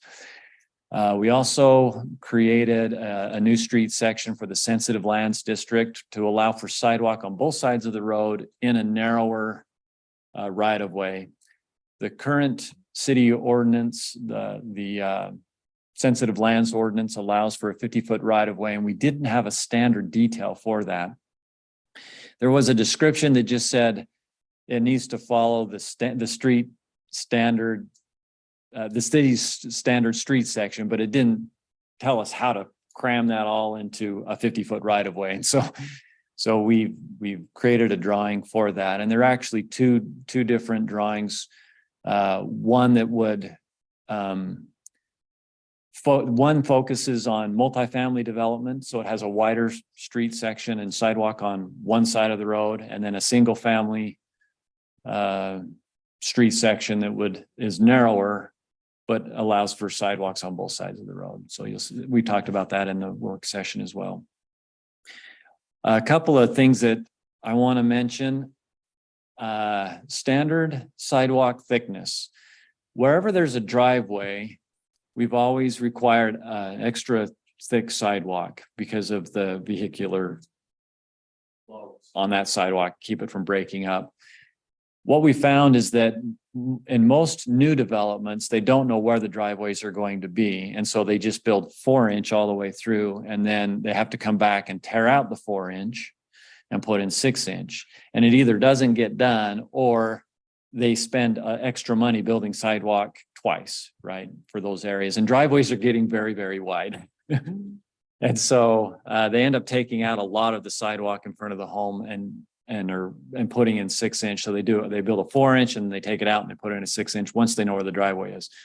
Some communities are going to just 6-inch everywhere. So it doesn't matter where they put the driveway, it's already there. And so one of our other clients did a quick little study, and the developers came back and said they would actually prefer that, because then they don't have to go back and tear out sidewalk that they've already built and pay for it again, right? So the cost difference wasn't significant enough that they cared. And I think it was actually less, but I'm not sure on that. So we're thinking of just moving our standard sidewalk thickness to 6-inch everywhere, right? And then another, standard sidewalk width from 4 feet to 5 feet. So our standard sidewalk width has only been 4 feet, but we would like to go to a 5-foot sidewalk. That allows for 2 people to walk more comfortably side by side. It also left a 1-foot gap between the property line and the sidewalk. And so when people put up a fence, like on a side yard, technically they have to put the fence on their property, right? And so instead of out in the right of way. And so there was this 1-foot gap between the fence and the sidewalk. So for some different reasons, it makes sense just to go with a 5-foot sidewalk. So we're proposing that. That's a new change as well. We have not allowed PVC or plastic water lines in the past. We've always used ductile iron. We've worked with Cale Watkins, and he likes using PVC pipe. It's a little different material, but it's very common. It's the most common right now material out there. And so we are proposing that he's asking that we allow that you allow that now. He's had, Cale also mentioned some problems with water line loops in the past. So whenever a water line runs into an obstacle, you have to put in bends and fittings and go down and around and back up or over the top. Those fittings are often prone to leaking. And so Cale has asked for a 1-piece welded pipe to make that loop, right? And so it's got fittings at both ends, but the fittings in between are all eliminated, and it's just welded. So is that a custom make? Custom made, and it's expensive. And that'd be more expensive, I would guess. It would be, Yeah. but then he doesn't get called out to fix those things later, right? Less So expensive for us. Yeah, well, yes, it's less expensive if you don't have to fix it. Right. True, but if you would do a water line project, if the city's doing their own water line project, then that's the new standard for you as well, not just development. Does that make sense? So next time we do a water line project, if we have to do a loop, then we would do the welded steel pipe to go around that obstacle, and it would cost us more money to build it in the first place. But And they can hook that to PVC. yes, yeah, absolutely, yeah. Is that common? I mean, a lot of cities doing that now. Cale worked for another city that did it, and that's why he wanted to do it here. There was a water line that went under a canal, and when it ruptured, it just caused a lot of problems. And so he requested that we have that in our standard details. So we've included it. Okay. It's hard to shut down a canal. Yeah. And so he just doesn't want to have to deal with those kinds of issues. So pavement patching, we've updated our patching detail. Also exploratory holes, like sometimes the utility companies come in and they're going to bore their like Utopia came in to bore their conduit for fiber. They needed to locate all the utilities that were in their way. And so they went in and they core drilled the asphalt pavement everywhere to find the depth of the other utilities in the roadway so that they would miss them when they bored through. We didn't have a detail for how to patch that up, and so we've added that. Excuse me. We've also, you do have a irrigation off of the culinary, well, it's a separate system, but it's fed from the same city sources. But up on the hill, there is not a pressurized irrigation system, private pressurized irrigation system. The city runs their own right up on Mahogany Ridge and in that area. And so you didn't have all of the irrigation details that you needed on how to run a service into those lots. And they were just kind of doing it based on unapproved drawings. So now we've got an official approved drawing in there for developers to use. And that was created with their input. We didn't have a small sewer lift station detail either. And the sewer lift stations that we've been building are very big and expensive, and they serve huge areas of the city. We have one on each side of the river, of the Weber River, and they pump up into the sewer lagoons, but we didn't have one for smaller neighborhoods. And so Cale wanted to include one of those. We got a factory pre-built design package detail put together. So he can just order it and, you know, they'll pre-build it and bring it in and they just set it on site. And then just a whole bunch of cleanup with part numbers and notes and explanations. You have to adopt a standard in order to be able to enforce it.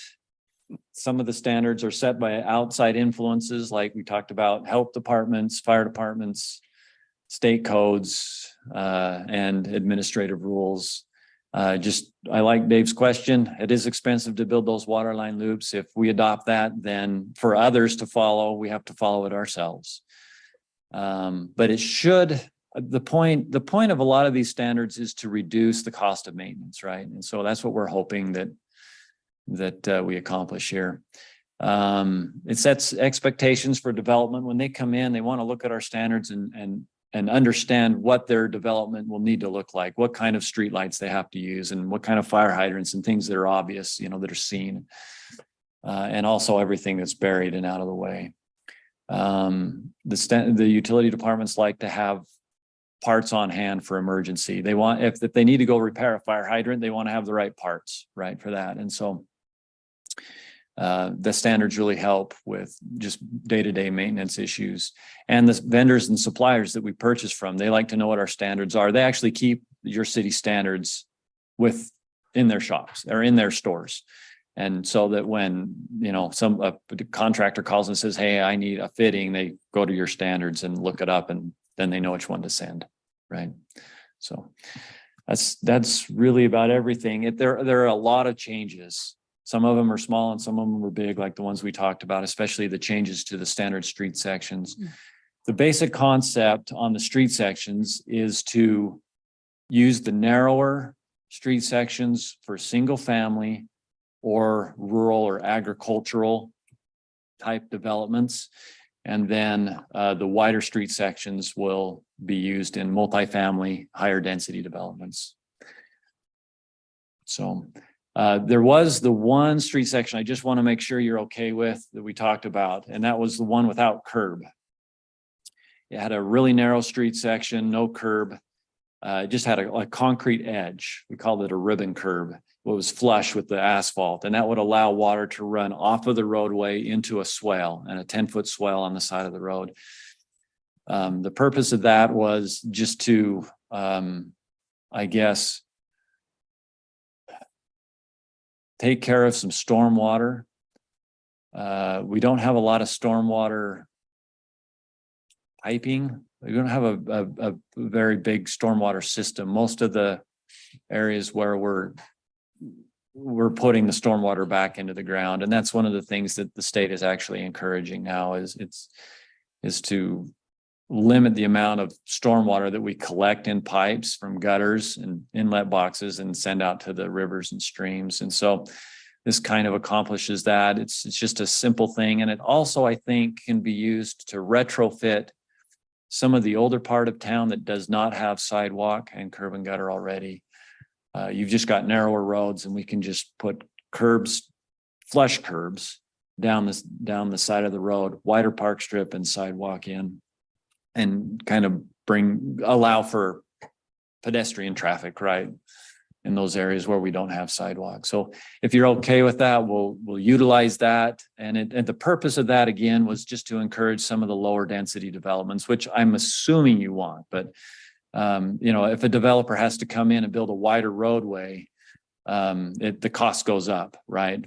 And if they want to do a lower density development, they try to keep the costs as low as they can, obviously, because they're selling fewer lots. And so that would, I believe, in my opinion, it would encourage some lower density developments to occur by lowering the cost to build the infrastructure. So.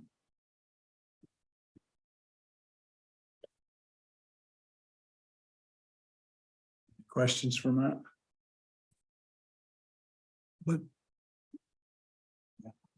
that would be at the city's discretion if they wanted to do that or not. We would need to be consistent about it, yes. So all of the standard street sections apply to a certain type of development. except for that one. And it just says it can be used at the city's discretion. So we would have to, it would be administrative though. It wouldn't come back to you. It would be Public Works Department and administration that would make that decision on whether they could use that particular rural, if you will, street section for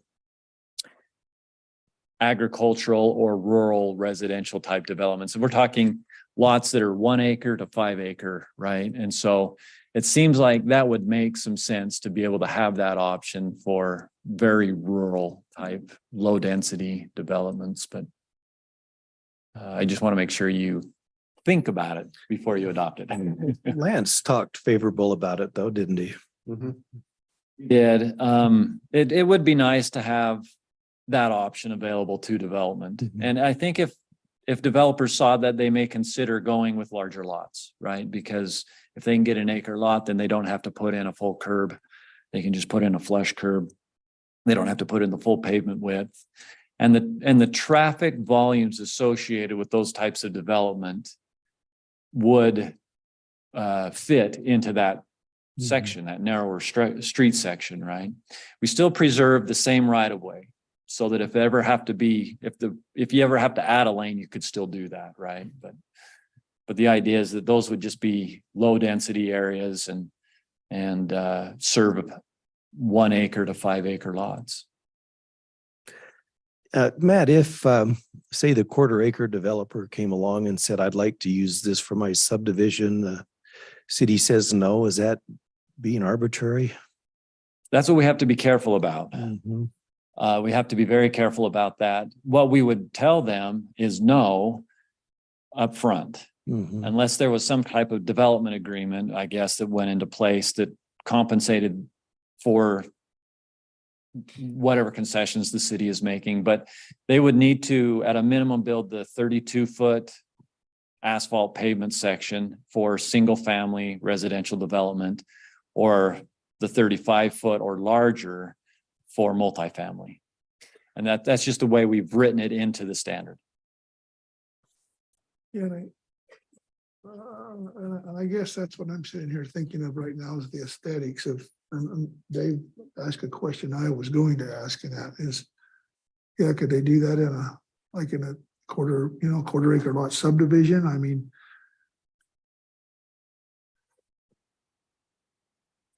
I mean, personally, I like the looks of a curb and gutter and sidewalk in a subdivision. I think it looks nice. So I don't know, I'm just sitting here in my mind trying to think, how would that look in a subdivision? Well, like Middle Creek. Yeah. Could you, Matt, further define that by saying they'd have to be 1/2 acre to or above size lots?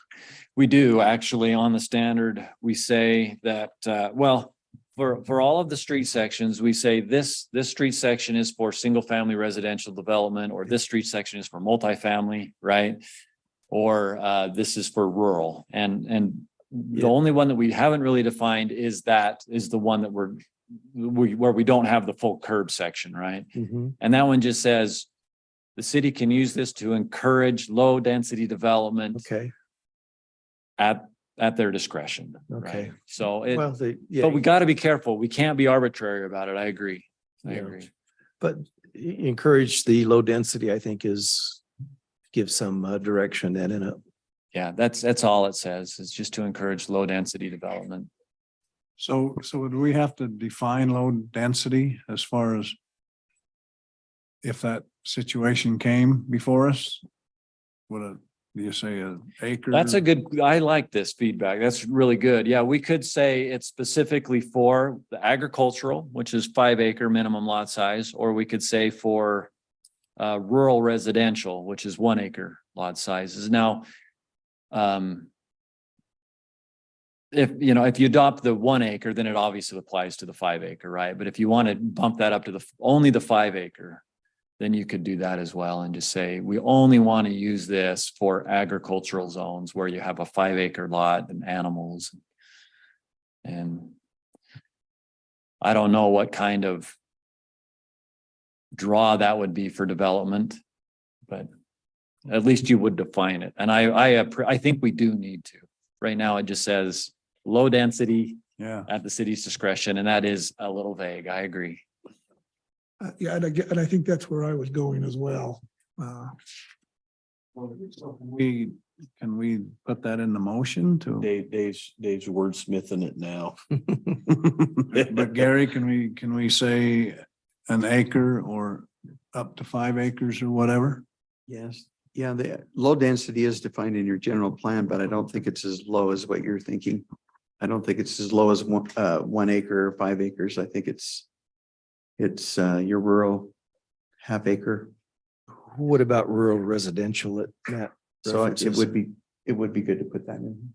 Pardon? David, I didn't either. What about the? Yeah, so Rural here- residential? Here are your Is that a zones minimum right 1 here. acre? Yeah.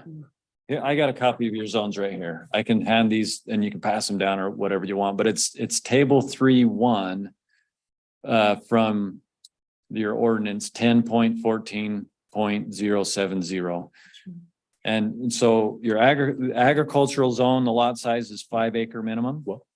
Rural residential is 1 acre. Okay. R120 is basically a half acre, 20,000 square feet. R112, 12,000, R110, 10,000. And yeah, and so those are you do have an R18, but it's not used, right? That's your R18 is kind of it's just an old zone that's not being used, right? That we don't have anything zoned for that now. So Could we go as low as a half acre? that's up to you. Yeah, I mean, would that fit into with the intent of what, the way it's written right now? Or were you, were we expecting something a little bigger?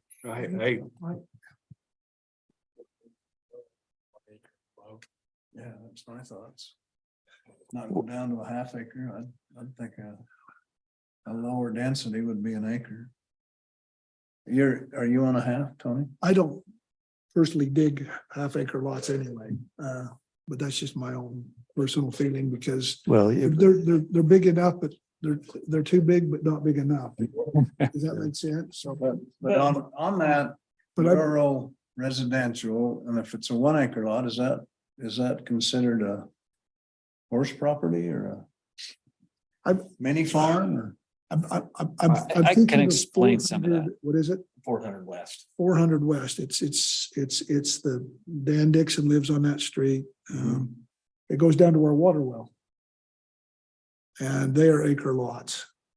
And on that side where the homes are, those 6 or 7 homes, there's a sidewalk, right? Curb gutter and sidewalk. On that side, yes. So I'm just trying to picture that without a curb and a gutter. Well, then you go down to Meadow Creek, And it's, down to Meadow Creek. and it's not, and it doesn't, They don't have one, and it's just got the kind of the rock. and those lots are what, basically? Well, there's some of those that are in there 5 5 acre, yeah. 5, and some of them are 1. And I mean, it all kind of boils down to your personal preference, I mean, it boils down to, I think those lots, and I think that down there at Meadow Creek looks halfway decent. Yeah, yeah, So it's just Let's, those bigger lots in maybe those just- areas. And so, no, Meadow Dan. Creek's down where like Joe used to Joe- live, right? Del Thurgood, Craig Peterson. Peterson, those guys down there, and they're bigger lots though. They're bigger lots. They're 5 acre lots. Yeah. Some of those in the back. So I'd like to hear everybody's thought on lot size, Jeff. 1 acre and up. Okay, Jeff, My preference. okay. Steve, I'm there too. Tony, Yeah, I think I'm there as well on an acre lot. I am for sure. I think it would help. I think it's just one of those things that okay, I kind of see Matt's point. I agree with it. I think it makes sense if you're wanting kind of that, looking at Phil. Again, it really came from something that we were trying to do on 100 North. Those aren't big lots there, but it was a retrofit thing. And then we decided, we didn't have a standard for what we were doing. mhm, But to me, it only makes sense to do that on larger lots, just to, mhm. yeah.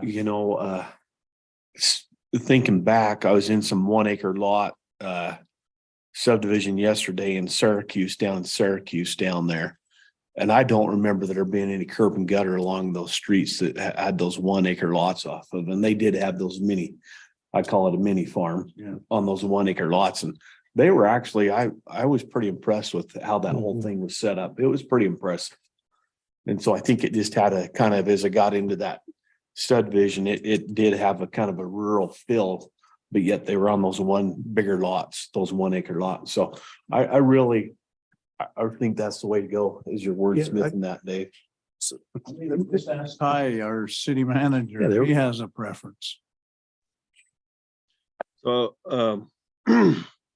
I actually had that exact same street design on a 1/2 acre lot when I lived in Grantsville.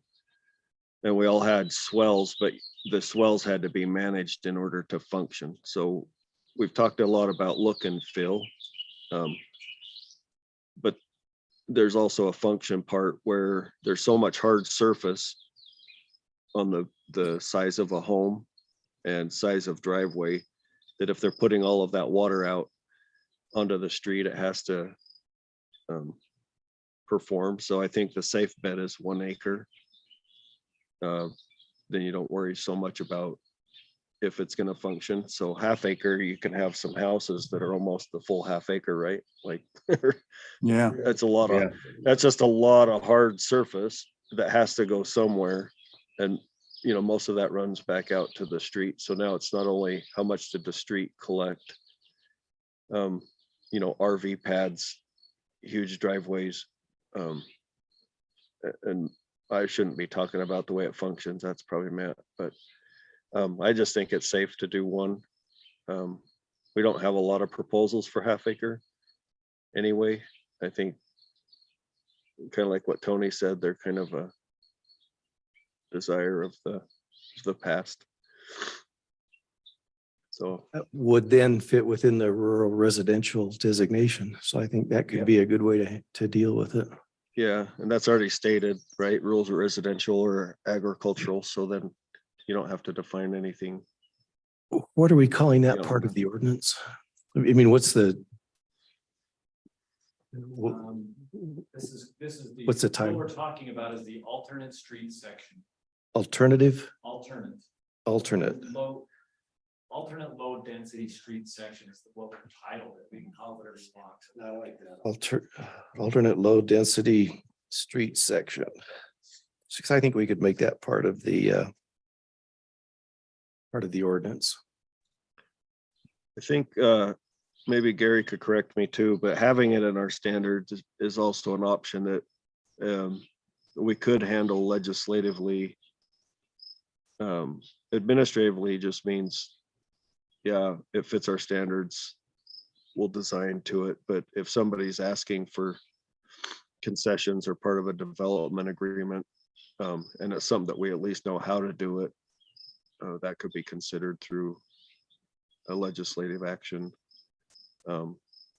Because we would also have it as part of a standard. So maybe I'm wrong on that. No, you could do it either in your overlay zone or your PRUD overlay zone, which you pull down. Yeah. That's not governed by the restrictions in state code regarding subdivisions coming to you. And then also the other one is through development agreement, you could do it. Or when you approve an RR zone, you could approve it with a certain size street, a certain street. So I guess my whole point was is that it wouldn't just be necessarily cemented in stone. So for the most part, it would be consistent. Administratively, we know exactly how to apply it. But also having it as part of our standards means if that option came up, we at least know how to direct developers to build to that standard. And it's also something that we can use as our own tool as we, you know, retrofit certain, you know, like Island Road or, you know, some other places that when we do a road project and it's doesn't really call for a storm drain system, could work out well for us. So in my thoughts, we wouldn't just approve one rural lot, right? It'd have to be like we couldn't have an acre here. and- Subdivision. Yeah, it'd have to be in a subdivision with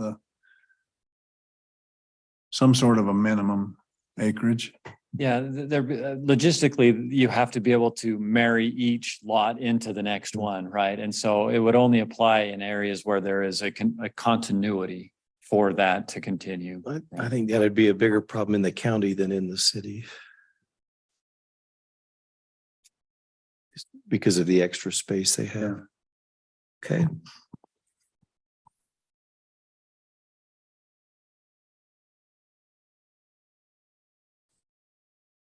You're good. You're good. I think it needed to be though.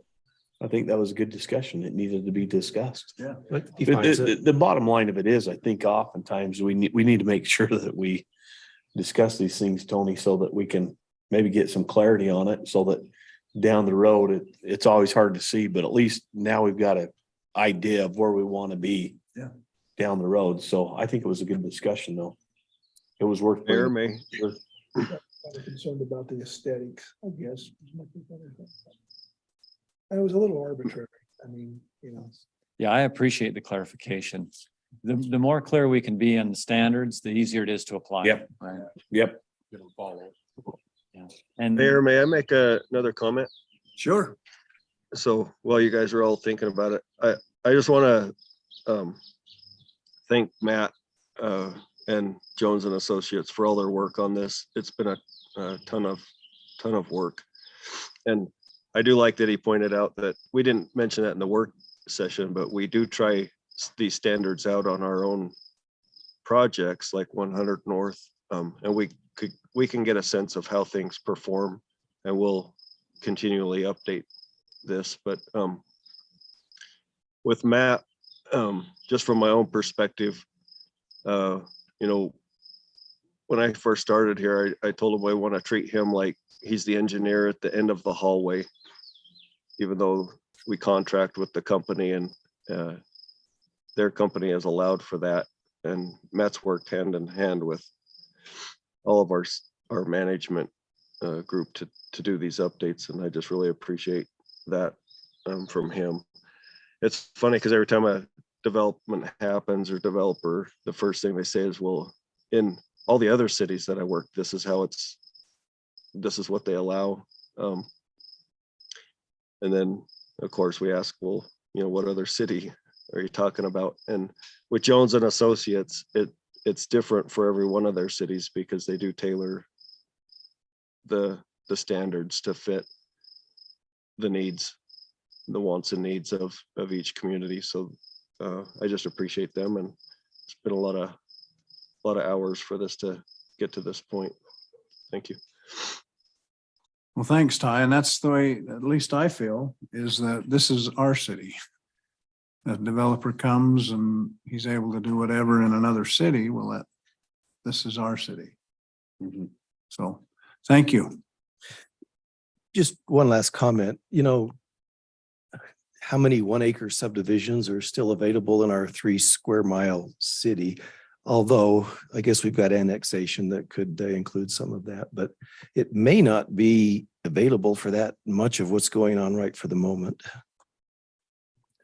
Yeah, today, but Yeah, today. who knows what happens tomorrow? Yeah, I mean, there's plenty of room to annex. Well, Mayor, I'm prepared to make a motion. That's amazing. Yeah, imagine that.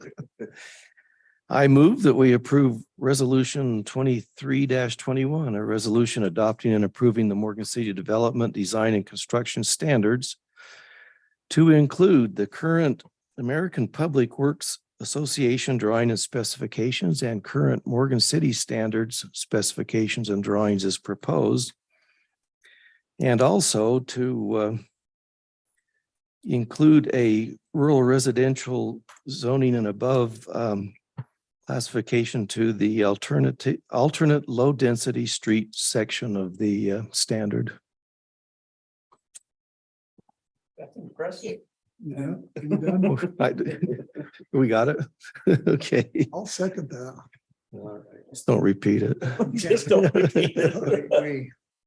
We have a motion that I won't attempt to repeat, but I'll say that we have a motion to adopt the Morgan City Development Design and Construction Standards Resolution 23A from Dave and a second from Tony. Jeffrey, Aye. Jeff, Aye. Tony, Aye. Eric, Aye. Dave. Aye. Okay, that's unanimous. Thank you so much, Matt. Yeah, no, get out of here. Unless you want to stay, you're welcome to stay. But you've been great. Appreciate all the work you've done and bringing it to us tonight and the thorough vetting and discussion. Thank you.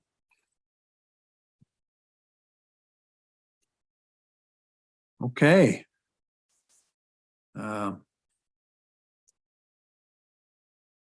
Have a safe journey. Pretty soon you'll be able to stop at a creamery and grab you something on the way out. It's McDonald's. No, that's The a- old Browning Building. That's a Big Mac there. Thanks. Thanks, Matt. Okay, let's move to item C. Amendment to Title I, Chapter 1-15, Consolidated Fee Schedule of Morgan City Code Ordinance 2308. Ty, we need your help. Okay, so the fee schedule has an update to the electric and water rates. The electric rate, if you remember, we adopted last year. And we had a study done as part of that. At the end of that, or part of that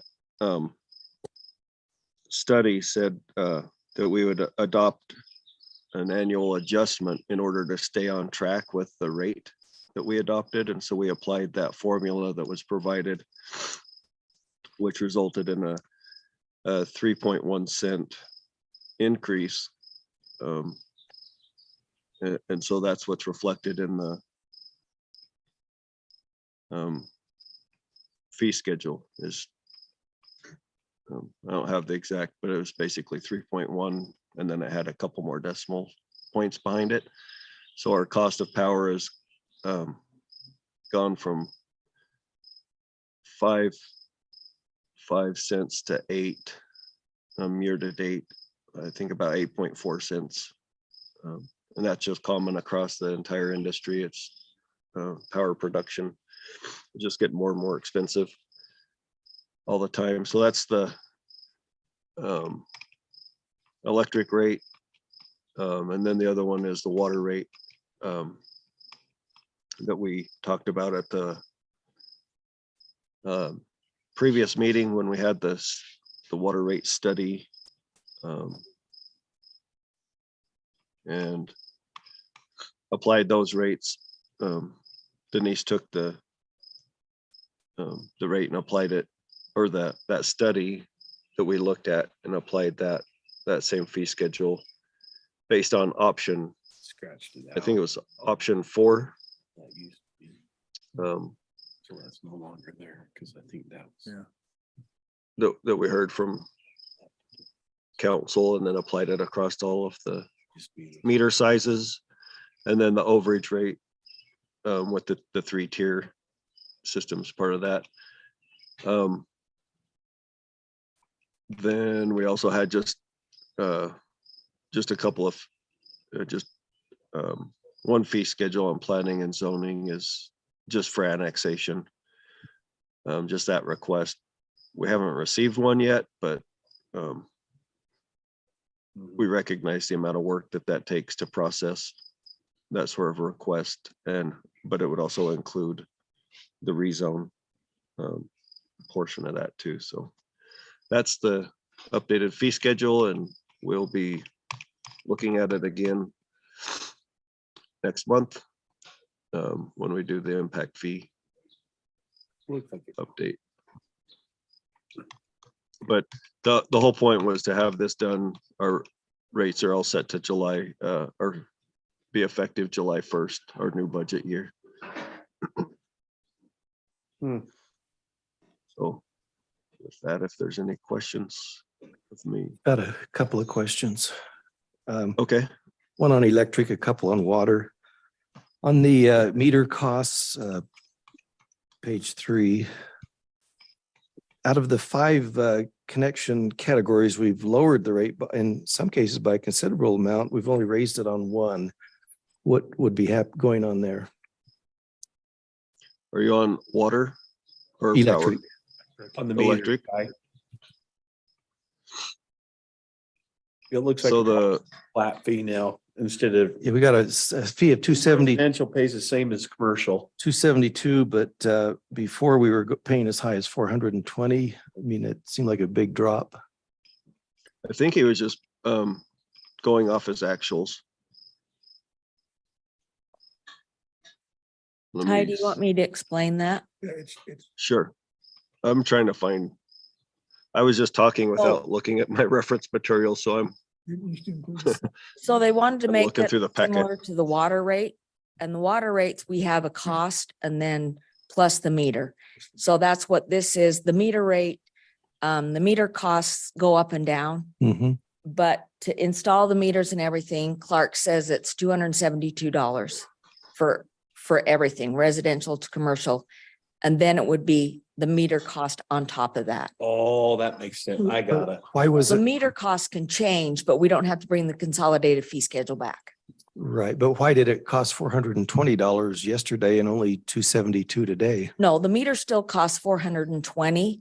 The $272 Oh, is okay. what, Plus the meters. that's the cost of Clark and them installing the meter. So. So that's what they charge. And we were only listing the meter cost. Oh, we weren't charging an installation fee. We were charging it, but it wasn't on our consolidated fee Oh, schedule. okay, well, there we So go. now they want to go to where you charge the 272 and then you have your meter costs. I got you. Yeah, And that if the wasn't meter clear. cost goes up, we don't have to bring it back to you. Yeah, that wasn't clear on the, The 272 is labor cost. To install it. yeah, And then like a 3-phase meter, for instance, would be obviously a lot more than Yeah. a residential. So that would just be, gotcha. then that would just be whatever the price of the meter's going for now. Plus the 270. And if the price, I guess if the meter went down, then price Sure. would go down and So the because those things fluctuate. 272 would be Clark's estimate of the cost. Yep. Gotcha. Labor to Okay. install it, Right. Yeah, the cost to install. which makes sense. Okay. Turn over to water, just turn the next page. And like to look at the overage rate box. On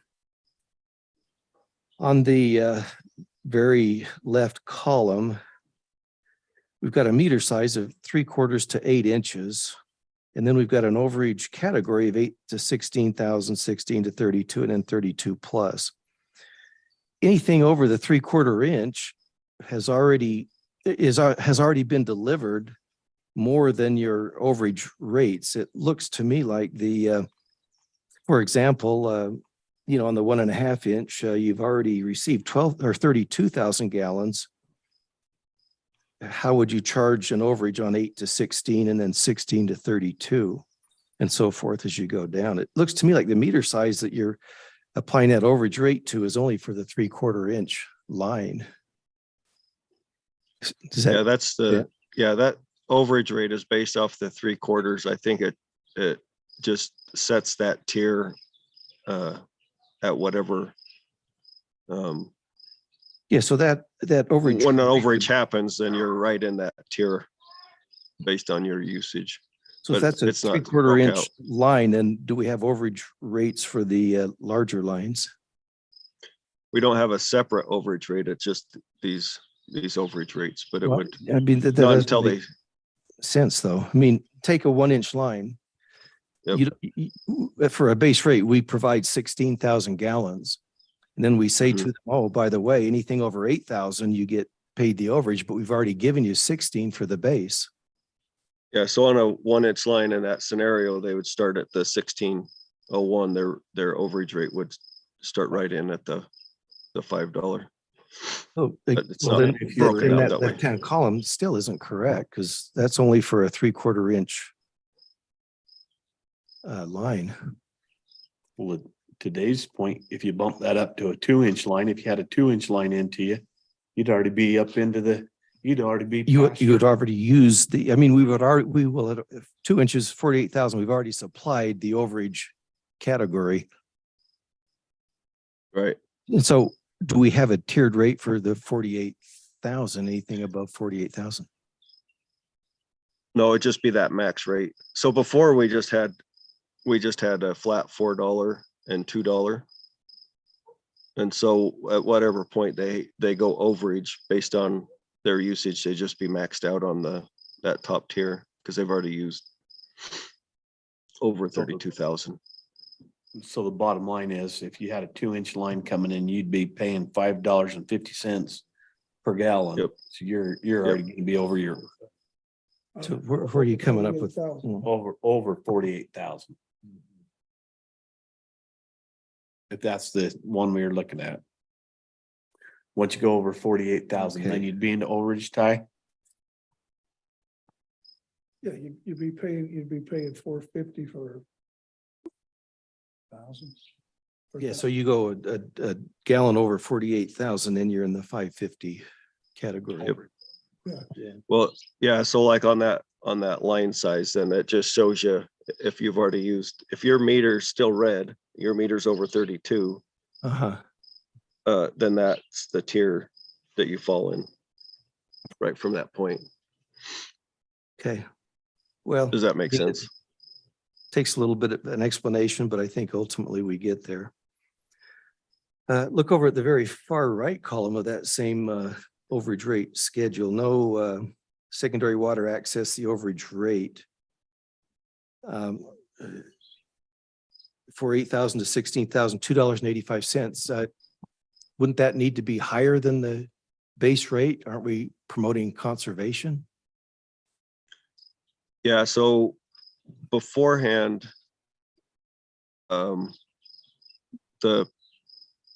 before the study, our overage rate used to just be a flat $4 and $2 because we didn't offer secondary. So it starts as a discount, but then catches back up. Just recognizing that they are going to use water for outdoor. Right, but this is no Outdoor secondary uses. water. Right. They don't have, that's what I'm saying. It's gonna be hard for them to use less than 8,000 gallons. Because they're using it for outdoor watering. No as secondary well. water would be all of us, other than the North Morgan, right? On the north side, yeah. Yeah, so if I use 9,000 gallons, that next, I get on my residential rate, I get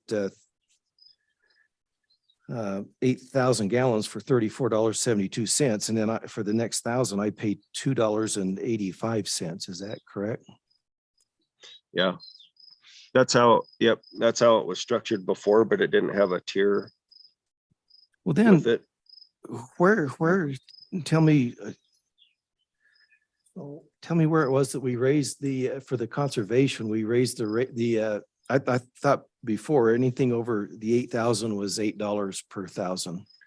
Yeah, so when we had the 2 or 3 years of drought, when we changed our rates, we went from $4 to $8. Right. And from $2 to $4 Okay. on the other side of, or the secondary water. Yeah. Secondary water. Okay. And so we were gonna bring it back, but we didn't bring it back all the way to $2. Well, so, but still, that doesn't make sense. I mean, for the 9,000 gallons, for the next 1,000, I pay less than I'm paying for. How does it, Yes. for the first 8, how does that promote conservation? You're paying $4.34. Right, It- for the first 8,000. That's correct, But the next 8,000, I only paid $4.50. $2.85. So that first 8,000 includes just your minimum connection. So everybody pays the minimum connection. It only comes with 8,000. Right. So it is less, it is a discount, but way before our time, that's how the city structured it. Because they don't have a secondary water, they don't have an option to connect to secondary water. It's always been discounted to account for the outdoor usage. Oh, I see. Oh, so. we're That's sa- in the North Morgan. So They- the no secondary I water. think that's where what I'm getting they mixed. pay I'm getting Because they mixed up. I use see. culinary. We said no secondary water access. Can I- Well, that's the Right. key, the word access then. Yeah, they don't have Can I another address- option. They have to use their culinary. And so Gotcha. that's why that rate structure's always been that way.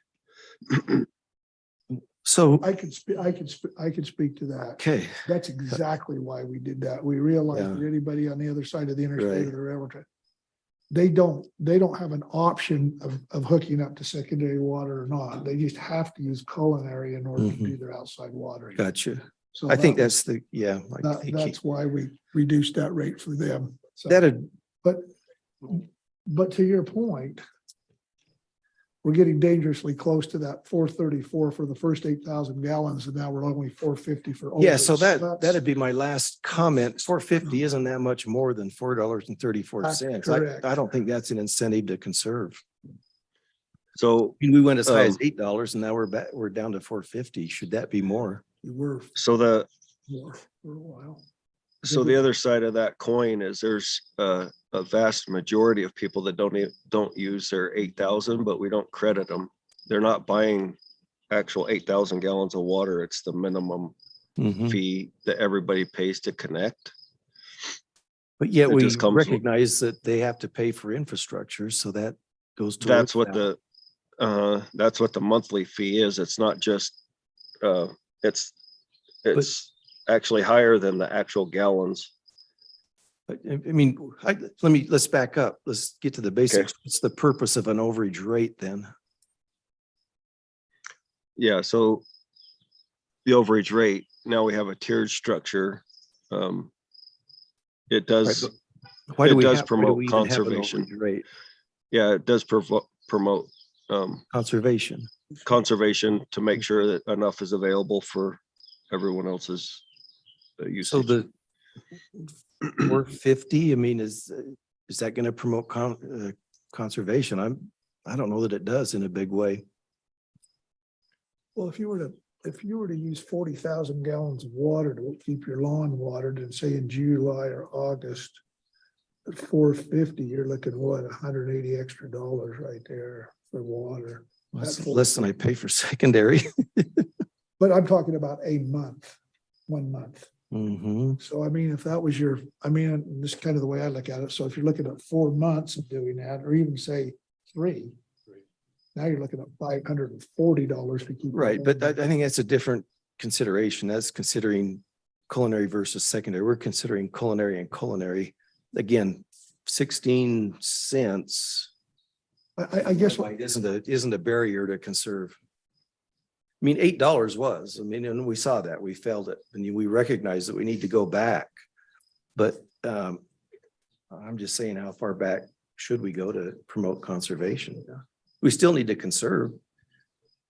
The state will ask you to do that. They want water going to the Great Salt Lake. Yeah, that's the magic question. At what point it's enough to hold someone back, but there's I want to say it, when I did the numbers, there was about on average 20 users that did more than 32,000 gallons. And I suspect they're going to use that water regardless of what it costs.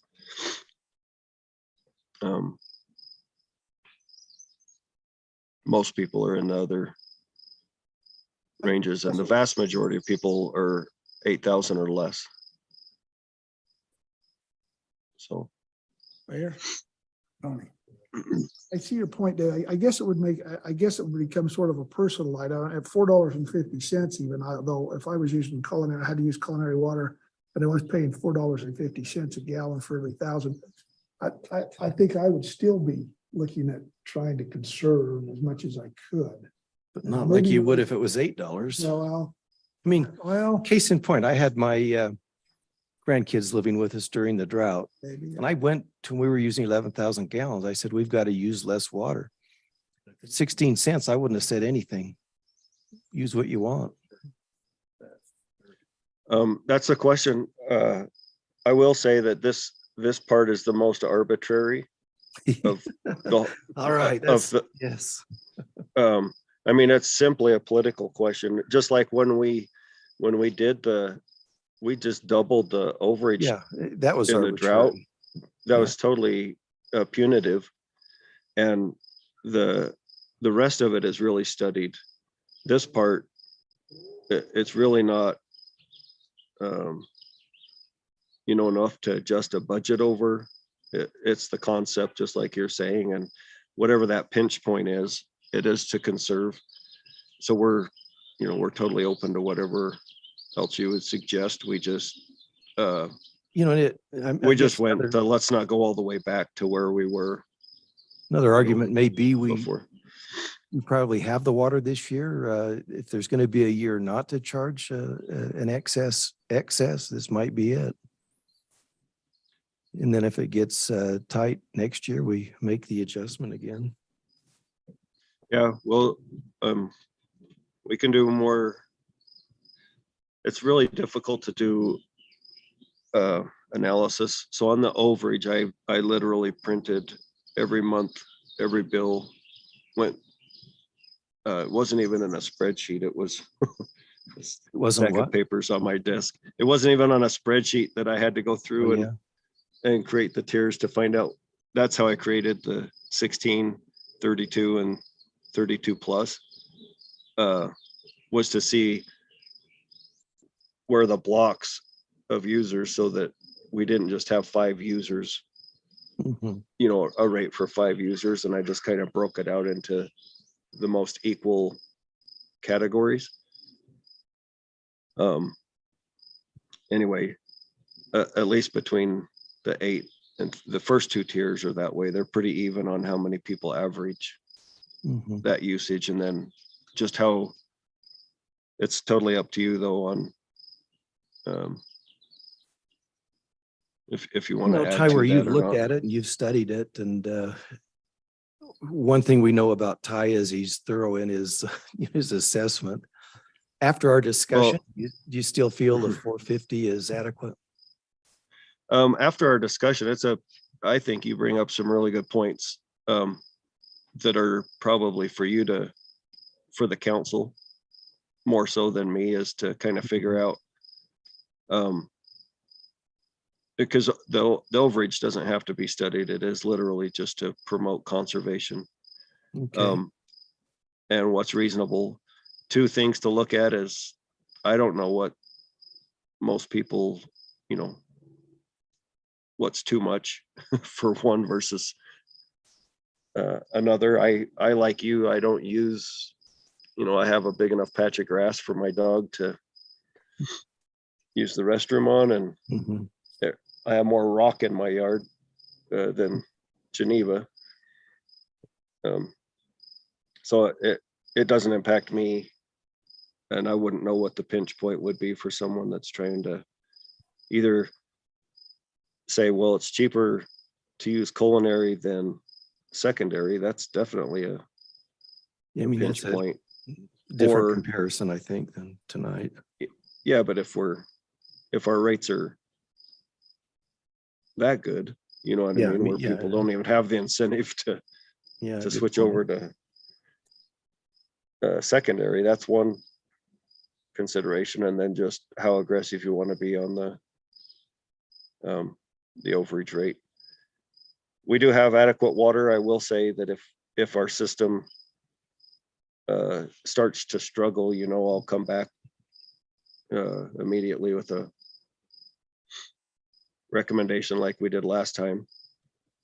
Like, we're not going to hesitate about if our tanks aren't keeping up, that sort of thing.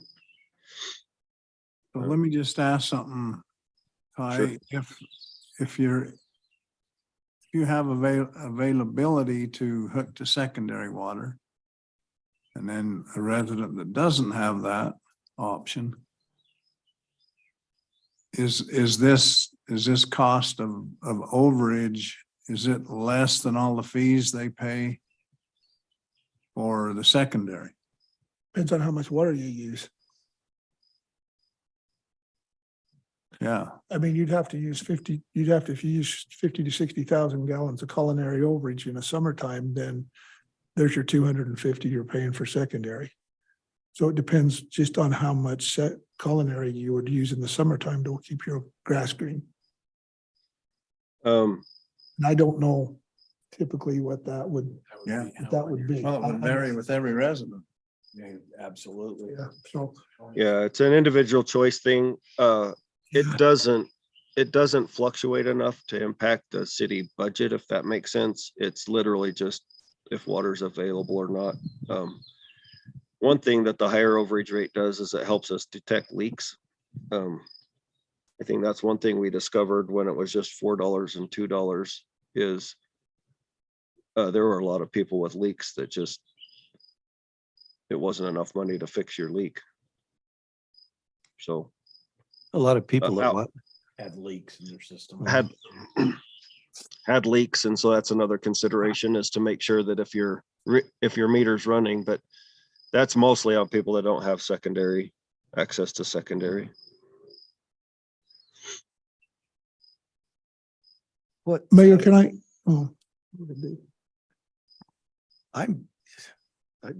I'd maybe propose on an overage rate, adding 50 cents to each one. What are the thoughts there? $5, $5.50 and $6. Pardon?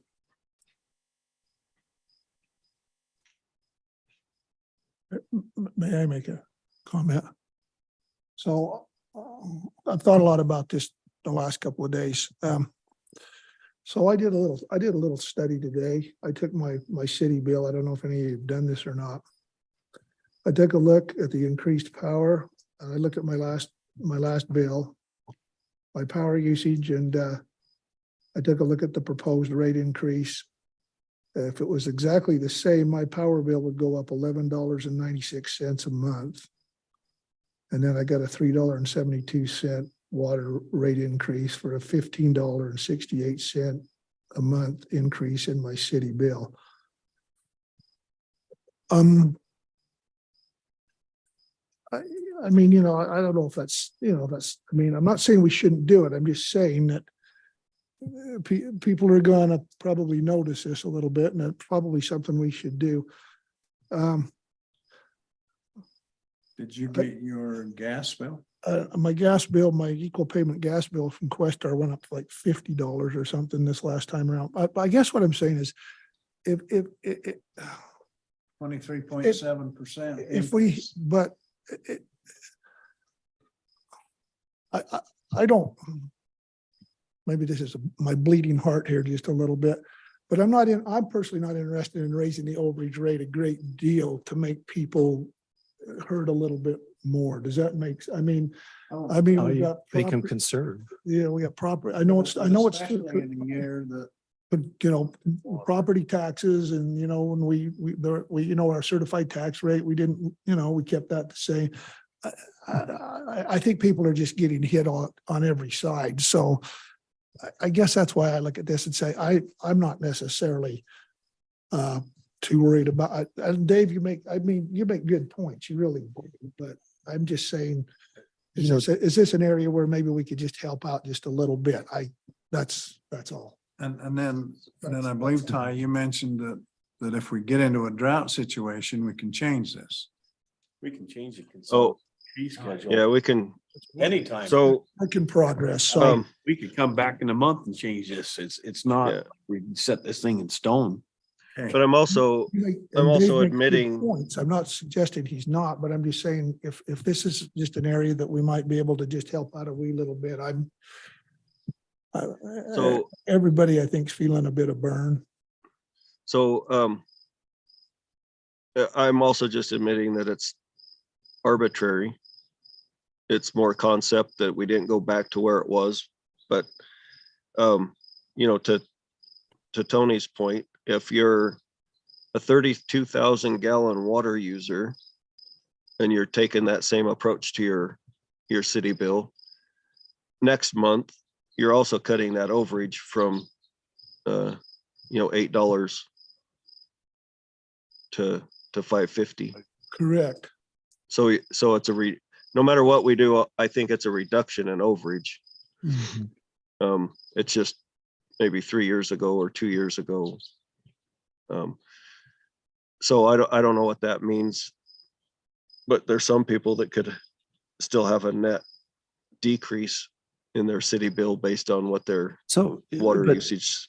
Yeah, I mean, that's discussion Situations. that's already been vetted. We've done 2 studies, electric and water, that says we need to Mhm. pay for infrastructure and we need to pay Yep. for maintenance and operation. That's your $15, Tony. We don't really have feel good that it isn't that scenario one that they propose where it's all paid for up front. Right. I mean, even this is going to include some bonding and financing and grants and that we don't have yet and so forth. So $15 in my mind is a killer deal for the services that we're getting. And again, helping to pay for it. It's not raising rates to make it hard on anybody. It's saying our water rates, we all know it's costing us way more than we're collecting to deliver water. You've got to pay as you go. I agree. I agree. And we need to do it, but I'm just saying, you could get feedback from it because people don't understand it like you understand it, what I mean? Sure.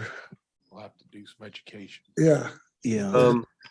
To them, it's Last time we did this, I got hit up about it a lot. to this, to I mean- them, it's just an but- increase in, I mean, It's more- again, to understand it, if you don't do it, you don't have the service. and that's something we need to try and explain Yeah. to people when they discuss it with And- us. And I think in that explanation, you go through the scenarios. Look, you could have been paying this, but instead you're doing this, which is way less. In other words, to take option 4 that you talk about, Ty, we're kicking the can down the road a little bit, but fair enough. It's not raising, and I agree. I don't know that we need to raise the rates to cover everything for the moment.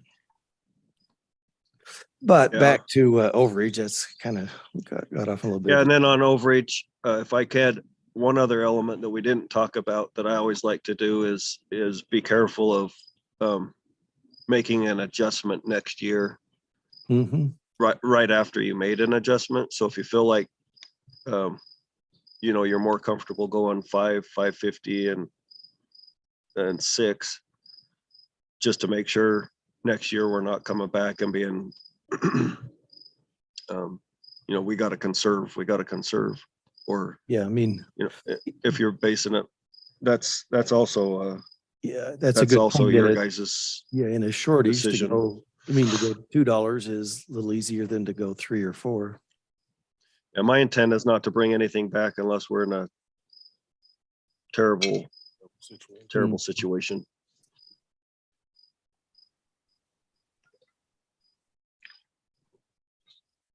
Well, I'd be interested to hear what feelings are. We know Tony's, Eric on a Well, increase. here's the thing. Personally, I'm probably over the overage over the 32, just because my farm's now hooked to my house. And so I'm probably one of those hot water users, and it's just like, man, you see that water bill and you're like, holy crap. Leave it Yeah. lower rather than higher. Okay. I mean, it's just, I just think back and I'm sitting here thinking, I've actually been doing some homework on what's coming to us tomorrow and been talking to some of my neighbors and people, how they feel about what we're going to discuss tomorrow. But man, one of the things they keep hitting me with is taxes and fees and stuff. And almost every one of those discussions keep coming back to that. Mhm. My thought is, I think we leave it where it's at. I think Okay. this consolidated fee schedule, I think if down the road, a year from now, we need to make an adjustment, I think we could make that adjustment. I think if we get in a year where, again, we're hitting drought, we see things different, it's easy to make this change. But once we go up, we're probably not ever coming back. Not if it's incremental. I mean, we If did. it's incremental, Yeah, then we did when we did it last year. we did anyway. Jeff, any thoughts? That's Any mine infinite anyway. wisdom. Well, I'm fine with where they got it set now. Okay. I mean, obviously we come down a lot from where we had it on the overage. Yeah. Jeffrey. I'm fine with the overage at the 450 where they've got it set. Well, there's a consensus in my mind. Hey, it was worth the discussion, Yeah, though, for that- sure. Fill Okay, your swimming pool. do we have, anybody ready for a motion? I'd move, Mayor, to approve ordinance 23-08. An ordinance amending Title I, Chapter 1.15 of the Morgan City Code by amending the monthly electric fees and meter connection fees, monthly water base rates and overage rates of the consolidated fee schedule, providing for repealer, providing for severability, and providing for an effective date. I'll second that. Okay, we have a motion from Dave to approve amendment to Title I, Chapter 1-5, Consolidated Fee Schedule of the Morgan City Code, Ordinance 2308.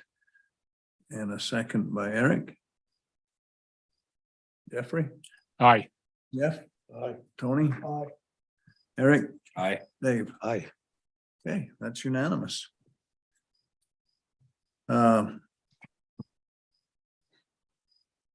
Okay, do we have a motion to open the closed session? I'll make that motion, Mayor, to move into closed session regarding pending or reasonable imminent litigation. Second. Okay, we have a motion to move into the closed session and a second. All in favor? Aye. Opposed? Okay, we'll give you a few minutes there.